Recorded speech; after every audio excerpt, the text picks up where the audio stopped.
నేను నిన్నటి రోజు ఉపన్యాసం పూర్తి చేయడానికి పూర్వం చెప్పినటువంటి ఉపకీచక వధ ఘట్టంలో అంతటి ప్రాజ్ఞుడు, సాక్షాత్ ధర్మరాజు గారి తర్వాత పుట్టినటువంటి వాడు, వాయుపుత్రుడైనటువంటి భీమసేనుడు కూడా కీచకుడి వెంటే ఉపకీచకులు ఉంటారు అన్న విషయాన్ని గుర్తెరగడంలో వైక్లభ్యాన్ని పొందాడు.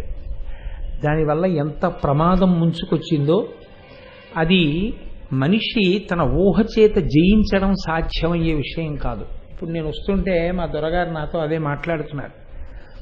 మీరు చూడండి, కీచకుడిని సంహరించడానికి ఒక ప్రణాళిక వేశారు. ఉపకీచక వధకి ప్రణాళిక ఏం లేదు. అది ఆపద అంటారు దాన్ని. ఆపద అంటే మీరు వెంటనే ఊహించి పరిష్కరించడానికి వీలైనటువంటి సమస్య కానిది. ఆపద గట్టెక్కాలి అంటే మీరు దేన్ని ఈశ్వరుని యొక్క అనుగ్రహం దానికి తోడుగా వస్తేనే ఆపదని గట్టెక్కగలరు. ఈశ్వరానుగ్రహం ఎందుకు కలగాలి? మీరు దేన్ని అనుష్ఠిస్తున్నారు అన్నదాన్ని బట్టి ఈశ్వరానుగ్రహం కలుగుతుంది. అందుకే మీకు సనాతన ధర్మంలో మీరు ఎన్ని విన్నారు అన్నదానికి ఉన్నటువంటి విలువ కొంత మాత్రమే, మీకు ఎన్ని తెలుసు అన్నదానికి ఉన్న విలువ కొంత మాత్రమే, మీకు తెలుసున్నది మీరు ఎంత అనుష్ఠిస్తారు అన్నదానికి చాలా ఎక్కువ విలువ. నమ్మి ఒక నామం చెప్పారనుకోండి, అది గట్టెక్కిస్తుంది. నమ్మి ఒక్క భక్తితో కూడినటువంటి ధర్మావలంబనంలో ఒక్క గుణం మీ యందు ప్రకాశించిందనుకోండి, అది మిమ్మల్ని గట్టెక్కిస్తుంది. ఇది ఏదైనా సరే మీ యొక్క అనుష్ఠాన పర్యంతంలోకి రావాలి. ఆ రావడం అన్నది కుదరలేదనుకోండి, అవకాశాన్ని బట్టి ఈశ్వరుడు, అవకాశాన్ని బట్టి భక్తి, అవకాశాన్ని బట్టి ధర్మము అన్న లక్షణం నిత్య జీవితంలో లౌకిక వ్యవహారములను నడిపించేటప్పుడు లాభసాటిగా ఎలా ఉంటుందని ఆలోచించి ప్రవర్తించేటటువంటి ఆలోచన సరళి ధార్మిక జీవనమునందు కూడా ప్రతిబింబించి ప్రవేశించిందనుకోండి, ఖచ్చితంగా ప్రమాదానికి హేతు అవుతుంది. ఎప్పుడు ఈశ్వరానుగ్రహం స్థిరంగా మిమ్మల్ని వెన్నంటి కాపాడుతుందంటే మీకు పూనిక అన్నది చెదరనిదై ఉండాలి. ఈ పూనిక చెదరకుండా ఉండడం కోసమే అసలు నిజానికి ఎన్ని విన్నా ఈశ్వరుడు ఏదో గత జన్మలలో చేసుకున్న పుణ్యానికి ఒక విభూతిని ఒక దాన్ని ఇస్తాడండి. ఇవాళ నేను 4 మాటలు చెప్పానంటే ఈశ్వరానుగ్రహం, అందులో నా గొప్పతనం ఏం లేదు. ఒకరు ఏదో ఒక గొప్ప కావ్యాన్ని రచన చేశాడంటే ఈశ్వరానుగ్రహం, అందులో ఆయన గొప్పతనం ఏం ఉండదు. కానీ నా గొప్పతనం లేదు అని గ్రహించి సమాజాన్ని ఈశ్వర స్వరూపంగా చూసి సమాజము యొక్క ఉన్నతి కొరకు ఎవడు తిరిగి పునరంకితం చేస్తాడో వాడు ప్రాసాద బుద్ధితో బతికి తన జీవితాన్ని ధన్యం చేసుకున్న మహాపురుషుడు. అది ఏర్పడడం కోసమని మీకు ఈ సమస్త సాహిత్యం వచ్చింది. ఈ సాహిత్య ప్రయోజనాన్ని మీరు అందుకోకుండా కేవలం కథాభాగంగా మీరు దాన్ని విన్నారనుకోండి, దాని యొక్క విలువ ఎక్కడి వరకు పరిమితం అయిపోతుందంటే అది ఒక సంఘటనకి పరిమితం అయిపోతుంది. అప్పుడు అది చరిత్ర. ఉపకీచకులు ద్రౌపదిని ఆ కీచకుడి శవానికేసి కట్టేశారు. ఆవిడ అరిచింది, భీముడు విన్నాడు. ఆయన శ్మశానం దగ్గరికి వెళ్ళి చెట్టు పీకి నిలబడితే గంధర్వులు అనుకున్నారు. వాళ్ళ 105 మందిని సంహరించాడు. ఇప్పుడు మీకేమైనా ప్రయోజనం ఉందా దీంట్లో? ఇది మీరు విన్నారు. ఇంత కష్టపడి మీ అందరూ వచ్చి ఇక్కడ కూర్చున్నారు. మీ అందరూ ఇక్కడ కూర్చుంటే ఒక్కొక్క మనిషి నిన్నను ఈ ఘట్టం వింటే, ఒక్కొక్కరు గంట సేపు వింటే సభలో ఎన్ని వేల మంది ఉన్నారో అన్నీ ఇంటూ 1 గంటకి ఇన్ని వేల గంటలంటే అన్ని వేల గంటల కాలస్వరూపమైన ఈశ్వర శక్తికి నేను జవాబుదారి. ఎందుకంటే మీ సమయాన్ని నేను తీసుకున్నాను. నేను అది చెప్పి వదిలిపెట్టేశాను అనుకోండి, అప్పుడు నేను ఈ పీఠం మీద కూర్చోవడానికి అనర్హుణ్ణి. నేను సంఘటనా వివరణ ఒకటే చేశాను. అంతకు మించి మీ యందు ఏదో ఒక ప్రోద్బలాన్ని తీసుకురావడంలో నేను విఫలమైపోయానని గుర్తు. మీరందరూ నేల మీద కూర్చుని కింద కూర్చుని ఇంత ఎత్తైన పీఠం నాకు వేసి కూర్చోపెట్టి ఇన్ని వేల మంది నన్నే చూస్తూ వింటున్నారంటే మీరు ఏదో కోరుకుంటున్నారు. భారతం నుండి మీరు ఏదో ఒక గొప్ప భావన పటిమ కలగాలి అని కోరుకుంటున్నారు. అది ఎక్కడ పట్టుకోవాలి మీరన్నది నేను తెలియచేయవలసి ఉంటుంది. అది మీరు పట్టుకోగలిగితే మీ జీవితాలకు ఒక ధన్యత వస్తుంది. ఒక నమ్మకం ఏర్పడడానికి ఎన్నిసార్లు జరగాలండి? ఆకలేసింది, ఏం చేయాలో తెలియదు, ఏడుస్తున్నాడు. అమ్మంది అన్నం తినరా అంది, అన్నం పెట్టింది అమ్మ, ఆకలి తీరింది. జీవిత పర్యంతం ఆకలిస్తే ఏడుస్తాడా? ఏడవడు. ఆకలిస్తే అన్నం పెట్టమని అడుగుతాడు. ఇప్పుడు ఏడవడు, ఎందుకని తెలిసిపోయింది ఆకలిస్తే అన్నం తింటే ఆకలి తీరుతుంది. దాహం వేసింది, ఏడిచాడు, అమ్మ నీళ్లు పట్టింది, దాహం తీరింది. ఇప్పుడు నీళ్లు తాగేయడం అలవాటు చేసేసుకున్నాడు.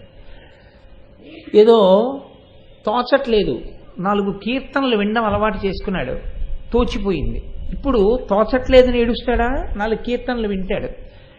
ఒకసారి జీవితంలో ఒకటి సత్యము అన్నది ఎరుకలోకి వచ్చిందనుకోండి, అన్నం తినడం విషయంలో నువ్వు ప్రతిసారి అనుమాన పట్టలేదుగా, నీళ్లు తాగడానికి అనుమాన పట్టలేదుగా. ఇది అగ్నిహోత్రము అంటే ముట్టుకుంటే కాలుతుందని ఒకసారి తెలిసిన తర్వాత మళ్ళీ ముట్టుకోవడానికి నీకేమి ఈసారి కాలదేమో అగ్నిహోత్రం అని నీకు అనుమానం ఉండట్లేదుగా.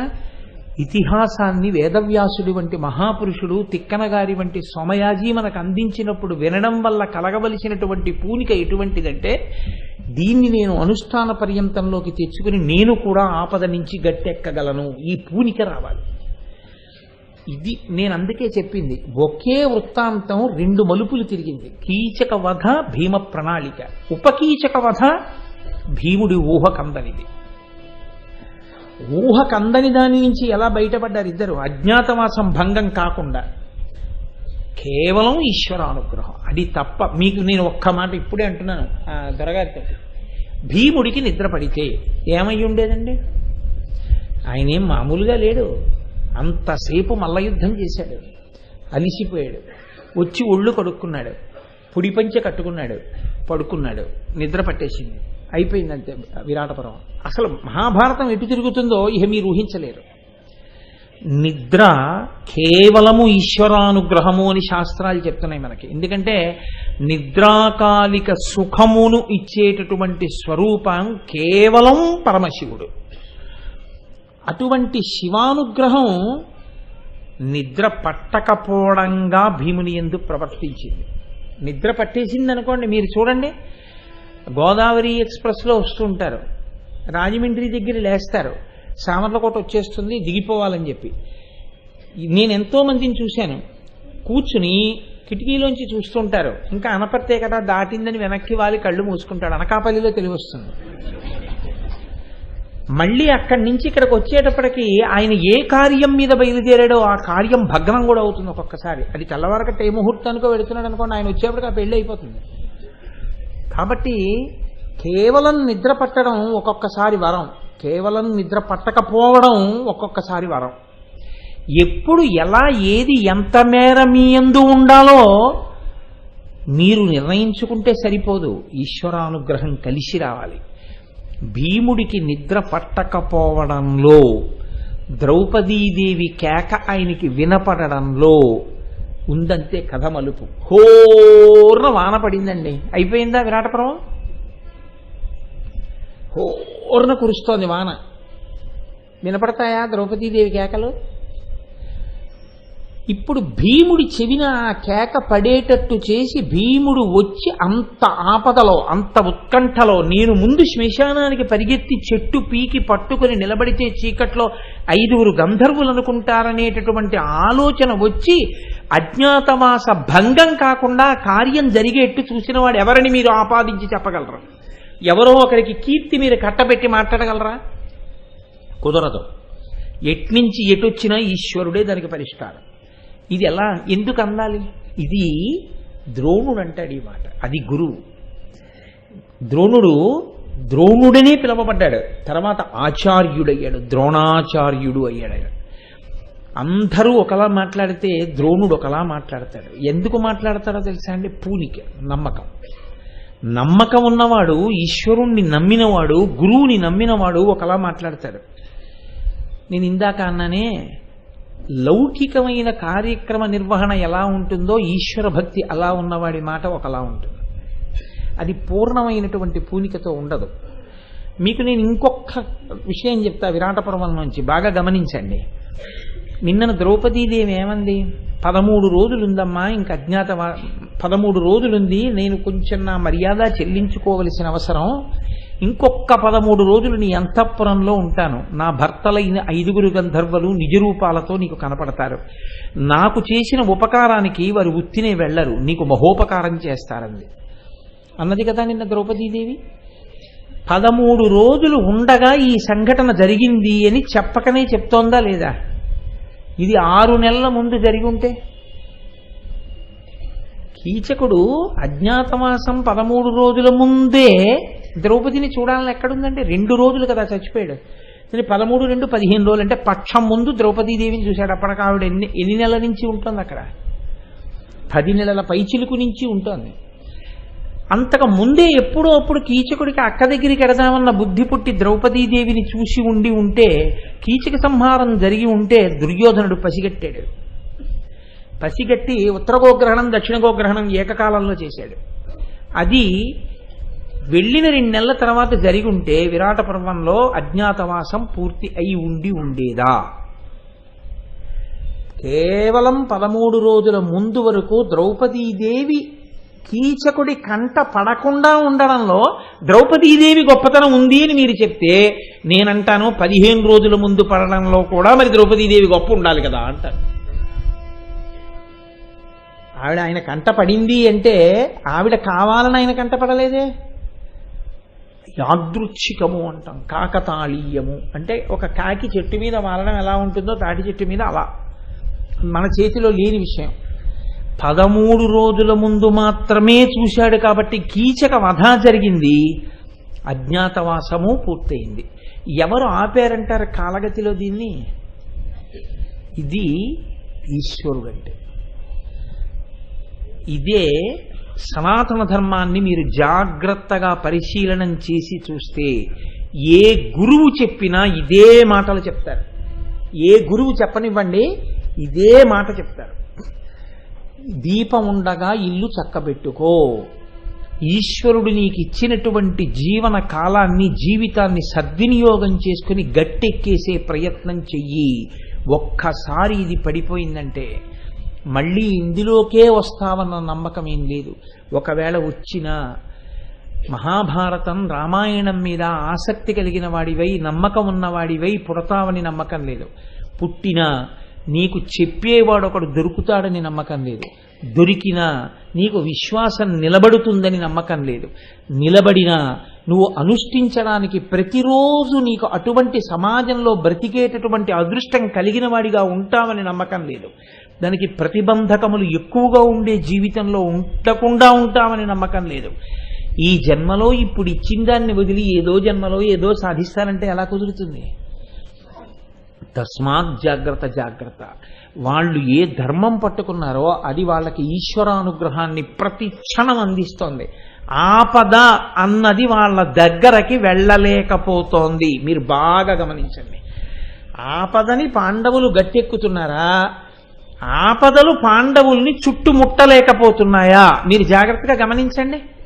ఆపదని పాండవులు గట్టెక్కుతున్నారు అని మీరు నాతో అన్నారనుకోండి, నేనంటాను అలాంటప్పుడు ఉపకీచక వధని కూడా భీముడు ఊహించి ఉండాలి అని నేనంటాను. అవునా కాదా? ఉపకీచక వధని ఊహించలేకపోయాడు భీముడు అంటే ఆపద ఆయన మేధస్సుకు అందకుండా వచ్చి మీద పడింది, కానీ గట్టెక్కాడు.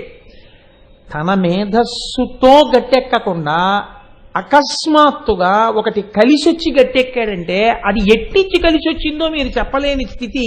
అదే ఈశ్వరుడు. ఎట్నుంచి వచ్చి కలిసి వచ్చింది? ఆయన ధర్మానుష్ఠానంలోంచే కలిసి వచ్చింది. అందుకే మన మతం అన్న మాట లేదు అసలు. నిజానికి మతం అంటే మనిషి పరిమితమైనటువంటి మనిషి యొక్క మేధస్సులోంచి పుడితే మతం. ఇది ఒకరి మనసులోంచి పుట్టింది కాదు. అందుకే దీనికి ఇంకొక దానికి పోలికే లేదు. దీని పేరు సనాతన ధర్మము అంతే. సనాతనము. దీని పుట్టుక చెప్పగలవా? చెప్పడం కుదరదు. దానికి పుట్టుక అన్నది లేదు. ఈ సృష్టికర్త అయినటువంటి ఈశ్వరుడు ఎప్పుడు పుట్టాడో ఈ ధర్మం కూడా అప్పుడే పుట్టింది. ఎలా పుట్టింది? వేదము ప్రమాణముగా పుట్టింది. నాకు నా ఊపిరికి తేడా లేనట్టే. నేను పుట్టగానే నా ఊపిరి పుట్టింది. నా ఊపిరి పుట్టినప్పుడు నేను పుట్టాను. ఈశ్వరుడు ఊపిరి అభేదం. ఈశ్వరుడి ఊపిరే వేదం. కాబట్టి వేదమే ఈశ్వరుడు. వేదమే ప్రమాణముగా కలిగినది సనాతన ధర్మము. ఇది వినడం మనకి అంత గొప్ప స్థితిని, అటువంటి పూనికని కల్పించడానికి ఉపయోగపడాలి. అలా ఉపయోగపడిన నాడు మీరు ఆలోచించండి, భ్రష్టమైపోవడానికి సిద్ధంగా ఉన్నటువంటి అనేక జీవితాలలో అమృతపు వర్షం కురుస్తుంది. నేను ఒక మహానుభావుడి దగ్గరికి వెళ్ళి దర్శనం చేసుకుంటుంటే ఆయన అన్నారు, ఏమిటి కోటేశ్వరరావు, కాకినాడలో మీరేవో ప్రసంగాలు మొదలెడుతున్నారని విన్నాను, దేని మీద మాట్లాడబోతున్నారన్నారు.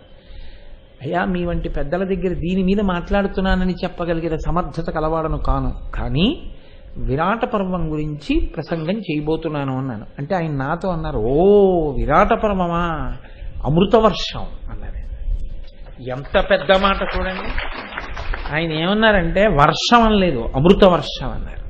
అమృత వర్షం అంటే అమృతము మళ్ళీ సావనివ్వనిది, మళ్ళీ పుట్టనివ్వనిది. మళ్ళీ చావనివ్వనిది అంటే ఇదే చిట్ట చివరి చావు చెయ్యగలిగినది, ఇదే చిట్ట చివరిసారి శరీరం పడేట్టు చేస్తుంది. ఇక మళ్ళీ పుట్టడు కనుక ఇక మళ్ళీ చావడం, దాన్ని అమృతం అంటారు. అమృతం తాగితే ఏమవుతారు? చావరు. అమృతపు వాన అన్నారు ఆయన, అమృతపు వృష్టి. అది అలా ఇలా కాదు, తడిసిపోయేట్టు చేస్తుంది. ఎందుకని? అంత కష్టంలో వాళ్ళు ఎలా గట్టెక్కారన్నది నువ్వు పట్టుకోగలిగితే నీ జీవితం కూడా అలా గట్టెక్కగలిగినటువంటి ఆలంబనం నీకు దొరుకుతుంది. అది దొరకవలసింది దొరికేస్తుంది అంతే. కాబట్టి అంత గొప్ప విరాట పర్వం. సరే, కీచకవధ ఉపకీచకవధ పూర్తయింది. ద్రౌపదీదేవి సంతోషంగా ఉంది. ఈలోగా వేగుల వాళ్ళు ఆ సమయంలో భరతఖండం అంతా తిరుగుతున్నారు దుర్యోధనుడి పనుపున. మీతో నేను మొట్టమొదటి రోజునే విజ్ఞాపన చేశాను, మొదటి రోజో 2-3 రోజుల్లోనో అసలు విరాట పర్వ ప్రారంభమే ఈశ్వరానుగ్రహం. 12 ఏళ్ళు పూర్తయిపోయి 13వ ఏడు అజ్ఞాతవాసంలోకి ఎడుతున్నాడంటే 3 నెలల ముందు నుంచి వీళ్ళు ఎక్కడికి ఎడుతున్నారో కనిపెట్టమంటే అయిపోయింది అజ్ఞాతవాసం. ఇంత బలం ఉన్నవాడు, ఇంతమంది గూఢచారులు ఉన్నవాడు ఆ మాట అనలేదు, అన్నా కూడా గూఢచారులు ఎటు వెళ్తున్నారో పట్టుకోలేకపోయారు. ఎలా పట్టుకోలేకపోయారంటే అక్కడే ఉన్నాడు ఈశ్వరుడు మరి. కాబట్టి వాళ్ళు విరాట్ నగరంలోకి వెళ్ళిపోగలిగారు. ఇప్పుడు ఈ గూఢచారులు భరతఖండం అంతా తిరిగారు. తిరిగి వాళ్ళు మాట్లాడిన మాటలు మీరు గమనించాలి. తిక్కన గారి గొప్పతనం ఎక్కడుందంటే, దుర్యోధనుడు ఎన్ని చెప్పి పంపించాడన్నది మీకు ఇప్పుడు దుర్యోధనుడి మాటలు అక్కర్లేదు, వేగుల వాళ్ళు మాట్లాడిన మాటల్ని బట్టి తెలుస్తుంది. అయ్య బాబోయ్, ఇంత వెతికారా, ఎలాగా తప్పుకున్నారండి అసలు వీళ్ళు అనిపిస్తుంది మీకు. అలా అనిపించడంలో ఈశ్వరుడు ఉన్నాడు అనిపిస్తుంది. వాళ్ళు అన్నారు, అసలు ఆ లోపలికి వెడుతున్నప్పుడు దుర్యోధనుడి యొక్క అంతఃపుర ప్రాంగణ ప్రవేశ ద్వారం ఎంత గొప్పగా ఉంటుందో చెప్తారు. నిలబడినటువంటి ఏనుగుల నుంచి స్రవిస్తున్నటువంటి మదజలంతో అదంతా బురదైపోయి ఉందిట. యవ్వని వాకిట నిభమద పంకంబు రాజభూషణ రజో రాజినడగు అంటుంది ద్రౌపది ధర్మరాజు గురించి. అలా మదజలాలతో తడిసిపోయి ఉంది. అలంకృతులైనటువంటి అనేక మంది స్త్రీలు ఒకళ్ళనొకళ్ళు తోసుకుంటూ లోపల సేవలు చేయడానికి వెళ్ళడం వల్ల వాళ్ళ మెళ్లల్లో వేసుకున్నటువంటి హారములు ఆభరణములు తెగి నేల మీద పడి ఉన్నాయిట. అంటే ఎంత త్వరగా ఎంత తొందరగా దుర్యోధనాదుల్ని సేవించుకోవాలని లోపలికి వెళ్ళారో చూడండి. పరిచారికలు ఆయన దగ్గర పనిచేస్తున్నటువంటి సేవకులే అంత ఐశ్వర్యవంతులై ఉంటే ఇంకా దుర్యోధనుడి ఐశ్వర్యానికి అంతెక్కడుంది? ఇటువంటి వాడు లోపలున్నాడు. వేగుల వాళ్ళు లోపలికి వెళ్ళారు. వెళ్ళి జయజయధ్వానం చేశారు. ప్రభు దర్శనమునందు జయధ్వానంతో ప్రారంభం. జయము జయము మహారాజా అంటూ మొదలుపెట్టారు. ఏమైంది మీరు వెళ్ళిన కార్యం అని అడిగాడు. వాళ్ళు ఒక మాట చెప్పారు, మేము ఎత్తైన ప్రదేశాలు ఎక్కాం, పల్లంగా ఉన్న ప్రదేశాల్లోకి దిగాం. అంటే ఏదో పైనుంచి ఇలా కిందకి చూడటం కాదు, పల్లపు ప్రదేశాల్లోకి దిగాం. గుబురుగా కనపడినటువంటి ప్రతి చెట్టు ఎక్కి కొమ్మ వెతికాం. కొమ్మల్లో ఏమైనా చెట్ల మీద దాక్కున్నారేమో అని. పెద్ద పెద్ద చెట్లు కనపడితే వాటి తొర్రల్లో చూసాం. పర్వతాలు ఎక్కాం, కొండలెక్కాం, పర్వత గుహలు చూసాం. మేము చూడనిది అంటూ ఏమీ లేదు, అన్నీ వెతికేశాం, అన్ని ఊళ్ళు వెతికేశాం. ధర్మరాజు గారు ఎక్కి తిరిగేటటువంటి రథం ద్వారకా నగరం వైపుకి వెళ్ళడం చూశాం. కాబట్టి ద్వారకా నగరంలో వీధి ఇల్లు వెతికేశాం. అంటే వాళ్ళ రథం అంటే వెళ్ళింది కాబట్టి ధర్మరాజు కూడా ద్వారకలో దాక్కుంటాడు, ఎందుకంటే కృష్ణుడు కాపాడతాడని అక్కడికి వెళ్ళుంటారనుకున్నారు. ఈశ్వరానుగ్రహం కావలసిన వాడు గుళ్ళో దాక్కోక్కర్లేదు, ఎక్కడ ఉన్నా వాడికి ఈశ్వరానుగ్రహం కలుగుతుంది. కాబట్టి ఇప్పుడు మేము ద్వారకానగరంలో ఉన్నటువంటి వీధులన్నీ వెతికాం, ఇళ్ళన్నీ వెతికాం, కానీ మహారాజా మాకు ఎక్కడ పాండవుల జాడన్నది తెలియలేదు. కానీ మేము ఎందుకు మీ దగ్గరికి పరిగెత్తుకొచ్చామంటే ఇంకా కొద్ది రోజుల సమయం ఉంది. 13 రోజులన్న మాట మాత్రం వేగుల వాళ్ళకి తెలియదు, వేగుల వాళ్ళకి ఎవడు దుర్యోధనుడికే తెలియదు, అందుకే లెక్క తప్పన్నాడు. కానీ నీ ఆజ్ఞ కోసం వచ్చాం, ఒక్క శుభవార్త చెప్పి వెళ్ళిపోదామని వచ్చాం. ఏమిటా శుభవార్త అన్నాడు. దుర్యోధనుడికి విరాట్ రాజుకి ఎప్పటి నుంచో పడదు. విరాట్ రాజు యొక్క బలం అంతా కీచకుడి మీద ఉంది. అటువంటి కీచకుణ్ణి ఒకానొక నాడు 5 గంధర్వులకి ఇల్లాలైనటువంటి ఒక స్త్రీ ఏడాది క్రితం నుంచి సుదేష్ణా మందిరంలో సైరంధ్రిగా సేవిస్తోందిట. ఆ సైరంధ్రి మీద చూపు పడి ఆమెను మోహించి కామించాడు కీచకుడు. ఆమె భర్తలు ఆ కీచకుణ్ణి అసలు లోకంలో ఎవ్వరూ ఊహించడానికి వీలు లేని రీతిలో చిత్రవధ చేసి చంపి ఒక మాంసపు ముద్దగా విడిచిపెట్టారు నర్తనశాలలో. ఇది విరాట్ రాజు గారి యొక్క నగరంలో కథలుగా చెప్పుకుంటున్నారు. మీకు విరాట్ రాజు శత్రువు కనుక విరాట్ రాజుకి బలమై కుడిభుజమై ప్రాణసమానమైనటువంటి కీచకుడు మరణించాడు కనుక ఈ శుభవార్త మీకు నివేదించి వెళ్ళిపోదామని వచ్చాం. తదుపరి మేము చెయ్యవలసిన కార్యం ఏమిటని అడిగారు. అడిగితే దుర్యోధనుడు అన్నాడు, మీకు తర్వాత చెప్తాను, ప్రస్తుతానికి మీరు వెళ్ళవచ్చు. వేగుల వాళ్ళు వెళ్ళిపోయారు. దుర్యోధనుడు అంటే ఏ తెలివి తక్కువ వాడని మీరు అనుకోకండి. మీకు నేను తరచూ చెప్తూ ఉంటాను, శ్రీరామాయణం చదివేటప్పుడు వాల్మీకి మహర్షి గొప్పతనం ఎక్కడుంటుందంటే ఆయన ఎక్కడ ఎవరికి పత్రికలు ఇవ్వరు. ఈయన ఇలాంటివాడు, ఆయన అలాంటివాడు, ఆయన ఏమనరు. ఎవడెలాంటివాడో మీరు గమనించాలి. తెల్లవారకట్ట లేచి సీతమ్మ మీద కామంతో తలుచుకున్నాడు రావణుడు. మంచివాడా చెడ్డవాడా? వాల్మీకి చెప్పడం ఇది మీకు అర్థం కాదా? అంతే. తెల్లవారుజామున లేచి రాముడు 4 గంటలకి స్నానం చేసి సంధ్యావందనం చేసుకున్నాడు. ఎవరేం చేశారో చెప్తారు, మీరు ఎవరెలాంటి వాళ్ళో నిర్ణయించుకోవాలి. తిక్కన గారు కూడా చాలా చమత్కారంగా చెప్తారు. నేను మీతో మాట్లాడతాను, మీరు వెళ్ళండి అన్నాడు. ఆ వచ్చినటువంటి వేగుల వాళ్ళు వెళ్ళిపోయారు. వెళ్ళిపోయిన తర్వాత మంత్రులతో కలిసి సభ తీర్చాడు. సభ తీర్చి మాట్లాడుతున్నాడు దుర్యోధనుడు. ఆయన మాట్లాడడం అంటే ఎప్పుడూ ఎలా ఉంటుందో మీరు ఆలోచించండి.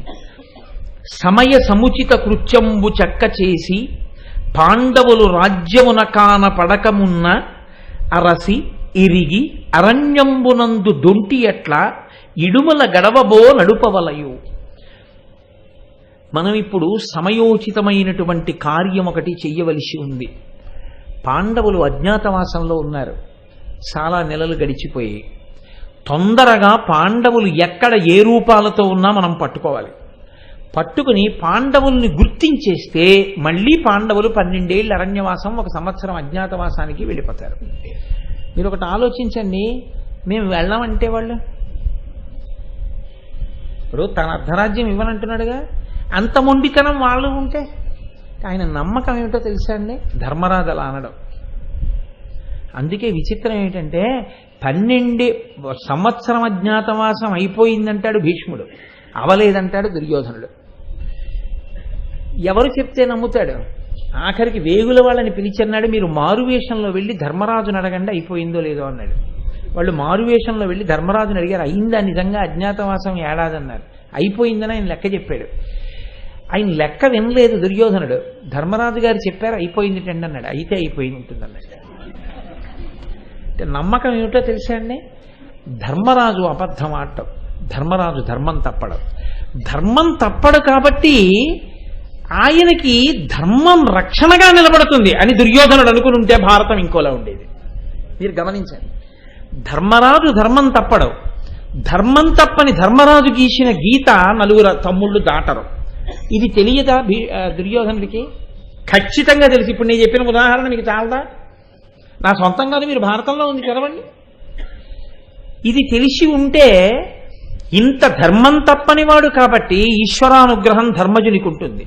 కాబట్టి ధర్మజునితో వైరం కన్నా ధర్మజునితో సంధి మంచిది అని దుర్యోధనుడు అనుకుని ఉంటే మహాభారతం ఇంకోలా ఉండేది. మాట తప్పనివాడు ధర్మరాజు కాబట్టి మనం కనిపెట్టేస్తే మళ్ళీ అరణ్యవాసానికి వెళ్ళిపోతారంటాడు. అక్కడుంది బుద్ధి తక్కువతనం, అక్కడుంది మూర్ఖత్వం. ఒకడు సంతోషంగా ఉంటున్నాడు, ఏమిటి కారణం? వాడి భక్తి. నువ్వు కూడా సంతోషంగా ఉండాలి. ఏం పొందాలి? భక్తిగా ఉండడం, ధర్మంగా ఉండడం నేర్చుకోవాలి. అవి మానేసి ఆయన సంతోషంగా ఉంటున్నాడని నువ్వు వేడిస్తే నీకేమిటి వస్తుంది? నీకు వచ్చేది ఏం ఉండదు దానివల్ల. నీవు నీ మార్గాన్ని నిరూపణం చేసుకోవడంలో ఉంటుంది.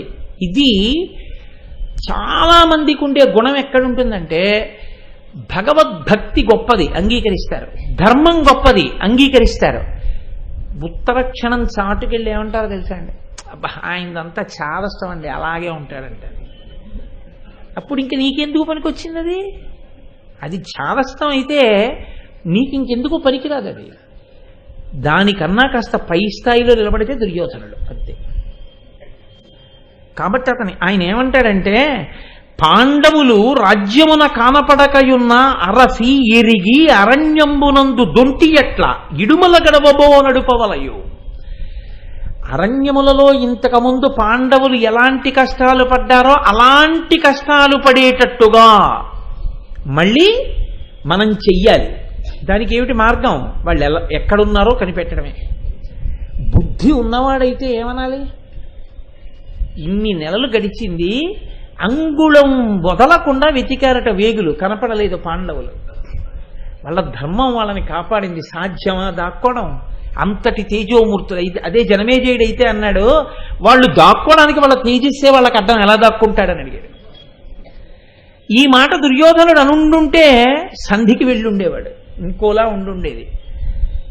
మూర్ఖత్వం, మొండితనం మనిషిని సక్రమంగా ఆలోచించనివ్వవు. మారడం అంటే ఏమిటంటే, తన తప్పు గుర్తిరిగితే ఖచ్చితంగా మార్పు రావాలి అనుకుంటే మీకు తెలిసిపోతుంది. అహంకారం అడ్డొస్తుండడం కూడా మీకు తెలిసిపోతుంది. మీరు మీ తప్పు ఒప్పుకోలేరు. మీ తప్పు ఒప్పుకోలేని భేషజంతో కూడిన బతుకు బతికినంత కాలం మార్పు తెచ్చుకోవడానికి అంగీకరించినట్టు. మార్పు తెచ్చుకోని దుర్యోధనుడు చివరికి ఏం పొందాడో, మార్పు తెచ్చుకోవడానికి ప్రయత్నించిన విభీషణుడు ఏం పొందాడో మీరు అర్థం చేసుకోవాల్సి ఉంటుంది. మారిన విభీషణుడు ఏమయ్యాడు? మారని దుర్యోధనుడు ఏమయ్యాడు? అంతే తేడా, అంతే. కాబట్టి కేవలం వాళ్ళెవరినో చూడడం కాదు, నువ్వేం చేస్తున్నావు చూసి ఇది అవసరం. దుర్యోధనుడి ఆలోచనలో ఉండే తేడా మీరు ఆయన మాట చేత పసిగట్టాలి. ఇది ఆయన ఆలోచన ధోరణి. దుర్యోధనుడికి ఎప్పుడూ పక్కన ఉండి ఎగదోసేవాడు ఎవరో తెలుసా అండి? కర్ణుడు. కర్ణుని యొక్క శీలంలో ఉన్న పెద్ద పొరపాటు ఎక్కడుందంటే, సమయానుకూలంగా అబద్ధాలు ఆడతాడు. చాలా పెద్ద పొరపాటు అక్కడుంది. ఈ అబద్ధం ఎంత కొంప ముంచేస్తుంది అని ఆలోచించాడు. అదే ముంచేసింది కూడా దుర్యోధనుడిని. పరశురాముడు నీకు బ్రహ్మాస్త్రం భాషించదని శాపం ఇచ్చాడు. నాకు బ్రహ్మాస్త్రం పరశురాముడి దగ్గర నేర్చుకున్నానని వచ్చి చెప్పాడు దుర్యోధనుడితో. నమ్మేశాడు. ఆయన నమ్మకం ఏమిటంటే, కర్ణుడు నా పక్కనున్నాడు కాబట్టి అర్జునుణ్ణి మట్టు పెట్టగలడు, భీష్ముడి మా పక్కనున్నాడు స్వచ్ఛంద మరణం ఉన్నవాడు కాబట్టి పాండవులందరూ పడిపోతారు. ఎంతమంది తన పక్కనున్నా అధర్మం ఒక్కటి చాలు కాల్చేయడానికి. ఎన్ని దూదితో కూడినటువంటి గిడ్డంగులు నీకున్నా ఒక్క నిప్పురవ్వ చాలు నీకు ప్రమాదం తేవడానికి. ఇది దుర్యోధనుడు తన జీవిత పర్యంతంలో ఎంతమంది వచ్చి చెప్పినా అర్థం చేసుకోలేకపోయాడు. ఇది అర్థం కాలేదు ఆయనకి, ఆయన వినలేదు. ఇది వినకపోవడమే ఆయన కోపం ముంచేసింది. కాబట్టి చూడండి, ఎప్పుడు వెంటనే మాట్లాడతాడు కర్ణుడు. ఆ మాట మాట్లాడే అందుకే ఎప్పుడు జ్ఞాపకం పెట్టుకోండి, మీరు కేవలం ఇతిహాసంగా వినద్దు, కేవలం కథగా వినద్దు. జీవితంలో మీ బాగు కోరి మీకు కఠినంగా ఉన్నా సరే మాట్లాడే మనిషిని ఒకరిని తప్పకుండా మీరు స్నేహంగా ఉంచుకోవడం అలవాటు చేసుకోండి. ఎందుకో తెలుసా? మాట కించిత్ కఠినంగా ఉండొచ్చు, ధర్మజుడు మాట్లాడతాడు అలా, అప్పటికది కఠినంగా ఉన్నట్టుంటుంది. భీముణ్ణి ఏమన్నాడు? ఇలా కంటితో చూసి వంట చెరుకుకి చెట్టు కావాలా నీకని అడిగాడు. అన్నాడు కాబట్టి, కూర్చున్నాడు కాబట్టి అజ్ఞాతవాసం నిలబడింది, లేకపోతే ఏమై ఉండేది? కించిత్ కఠినంగా మాట్లాడినా, కోప్పడినా, తాను ధర్మాన్ని నమ్మి, తాను భగవంతుణ్ణి నమ్మి, భక్తితో ఉండి ధర్మమునందు పూనిక ఉన్నటువంటి వ్యక్తితో స్నేహాన్ని ఎట్టి పరిస్థితులలో వదలకండి. ఏది పోనివ్వండి, ఆ స్నేహాన్ని వదలకండి. అదొక్కటి చాలు, మీ జన్మ ప్రయోజనాన్ని కాపాడుతుంది. మీరు వినండి, వినకపోండి. 1 రోజు వినరు, 2 రోజులు వినరు, 3 రోజులు వినరు, ఆయనకి అదే పని. ఆయన అది తప్ప ఇంకొకటి చెప్పడు. ఎందుకంటే ఆయన నమ్మకం అటువంటిది. అది ఏం చేస్తుంది? మార్చి తీరుతుంది. రామకృష్ణ పరమహంస ఇదే అంటారు. ఒక ఏనుగుకి ఉండే లక్షణం ఏమిటంటే తొండాన్ని ఎత్తి ఎప్పుడు ఇలా ఏదో ఒకటి పీకుతుంది. అది కదంబ వృక్షమే అవనివ్వండి, ఏనుగు అనవసరం, కొమ్మలు లాగేస్తుంది. బక్కగా ఉండే ఒక మావటి పక్కన నడిచి వెడుతూ ఇలా ఇలా అంటాడు అంకుశంతో. తొండం ఎత్తినప్పుడల్లా ఇలా అంటాడు, ఇలా దింపేస్తుంది. ఇప్పుడు ఆ ఏనుగు రాచవీధిలో నడిచి వెడుతుంటే పసిపిల్లలకి కూడా ఆపద ఉండదు. ఎందుకంటే అతను ఇలా అంటుంటే చాలు. మీకు ఇంకో ఆశ్చర్యం తెలుసా? ఏనుగు నిలబడినప్పుడు మావటి కానీ అంకుశాన్ని అక్కడ పెట్టి వెడితే ఏది ఏమవనివ్వండి, అంకుశం మించి అడుగు దాటి ఏనుగు వేయదు. ఇంకా కావాలంటే మీరు ఏనుగుల్ని పెంచేవాళ్ళు ఉంటారు తిరుపతిలోనూ, అక్కడ మావటిని వాళ్ళని అడగండి, అంకుశం దాటి వెడుతుందా? మీరు ఇలా అంకుశం. అందుకే మీరు ఎప్పుడైనా గమనించండి, ఏనుగు దగ్గర కూర్చునే వాళ్ళు దేవాలయాల్లో ఏం చేస్తారంటే వాళ్ళు ఏనుగు కాలు పక్కనే కూర్చుంటారు. కాలు పక్కన కూర్చుని ఏనుగు 2 కాళ్ళ ముందు అంకుశాన్ని ఇలా పెడతారు. అంకుశాన్ని కాలు మడవండి, అంకుశాన్ని ఇలా ఇలా పెట్టి కాళ్ళ ముందు కూర్చుంటారు. దాని కాలు పక్కనే కూర్చుంటారు. అతను ఎటో చూస్తూ ఉంటాడు ఇలాగా. నిజంగా అది కాలెత్తి ఇతని తొడ మీద వేసింది అనుకోండి, ఏమైపోతాడు? అంత దగ్గరగా కూర్చుంటాడు. మీరు బాగా గమనించండి, అడగండి ఎప్పుడు నా మావటిని. అది ఏం చేస్తుందో తెలుసా అండి? 2 కాళ్ళ ముందు అంకుశం కానీ పెడితే ఎట్టి పరిస్థితుల్లో కాళ్ళు కదపదు. దానికి బదులు ఏం చేస్తుందంటే కుంభస్థలాన్ని ఇలా ఊపుతుంది, ఇలా ఊపుతూ తొండాన్ని ఇలా ఊపుతుంది. అతను అలా చూస్తుంటాడు. మళ్ళీ ఎప్పుడు అడుగు తీస్తుందంటే అంకుశాన్ని తీసేస్తే తీస్తుంది. అంత ఏనుగు దేనికి కట్టుబడిపోయింది? ఒక అంకుశం వల్ల అలవాటైంది. తొండం ఎత్తితే ఇలా కొడితే దింపేస్తుంది.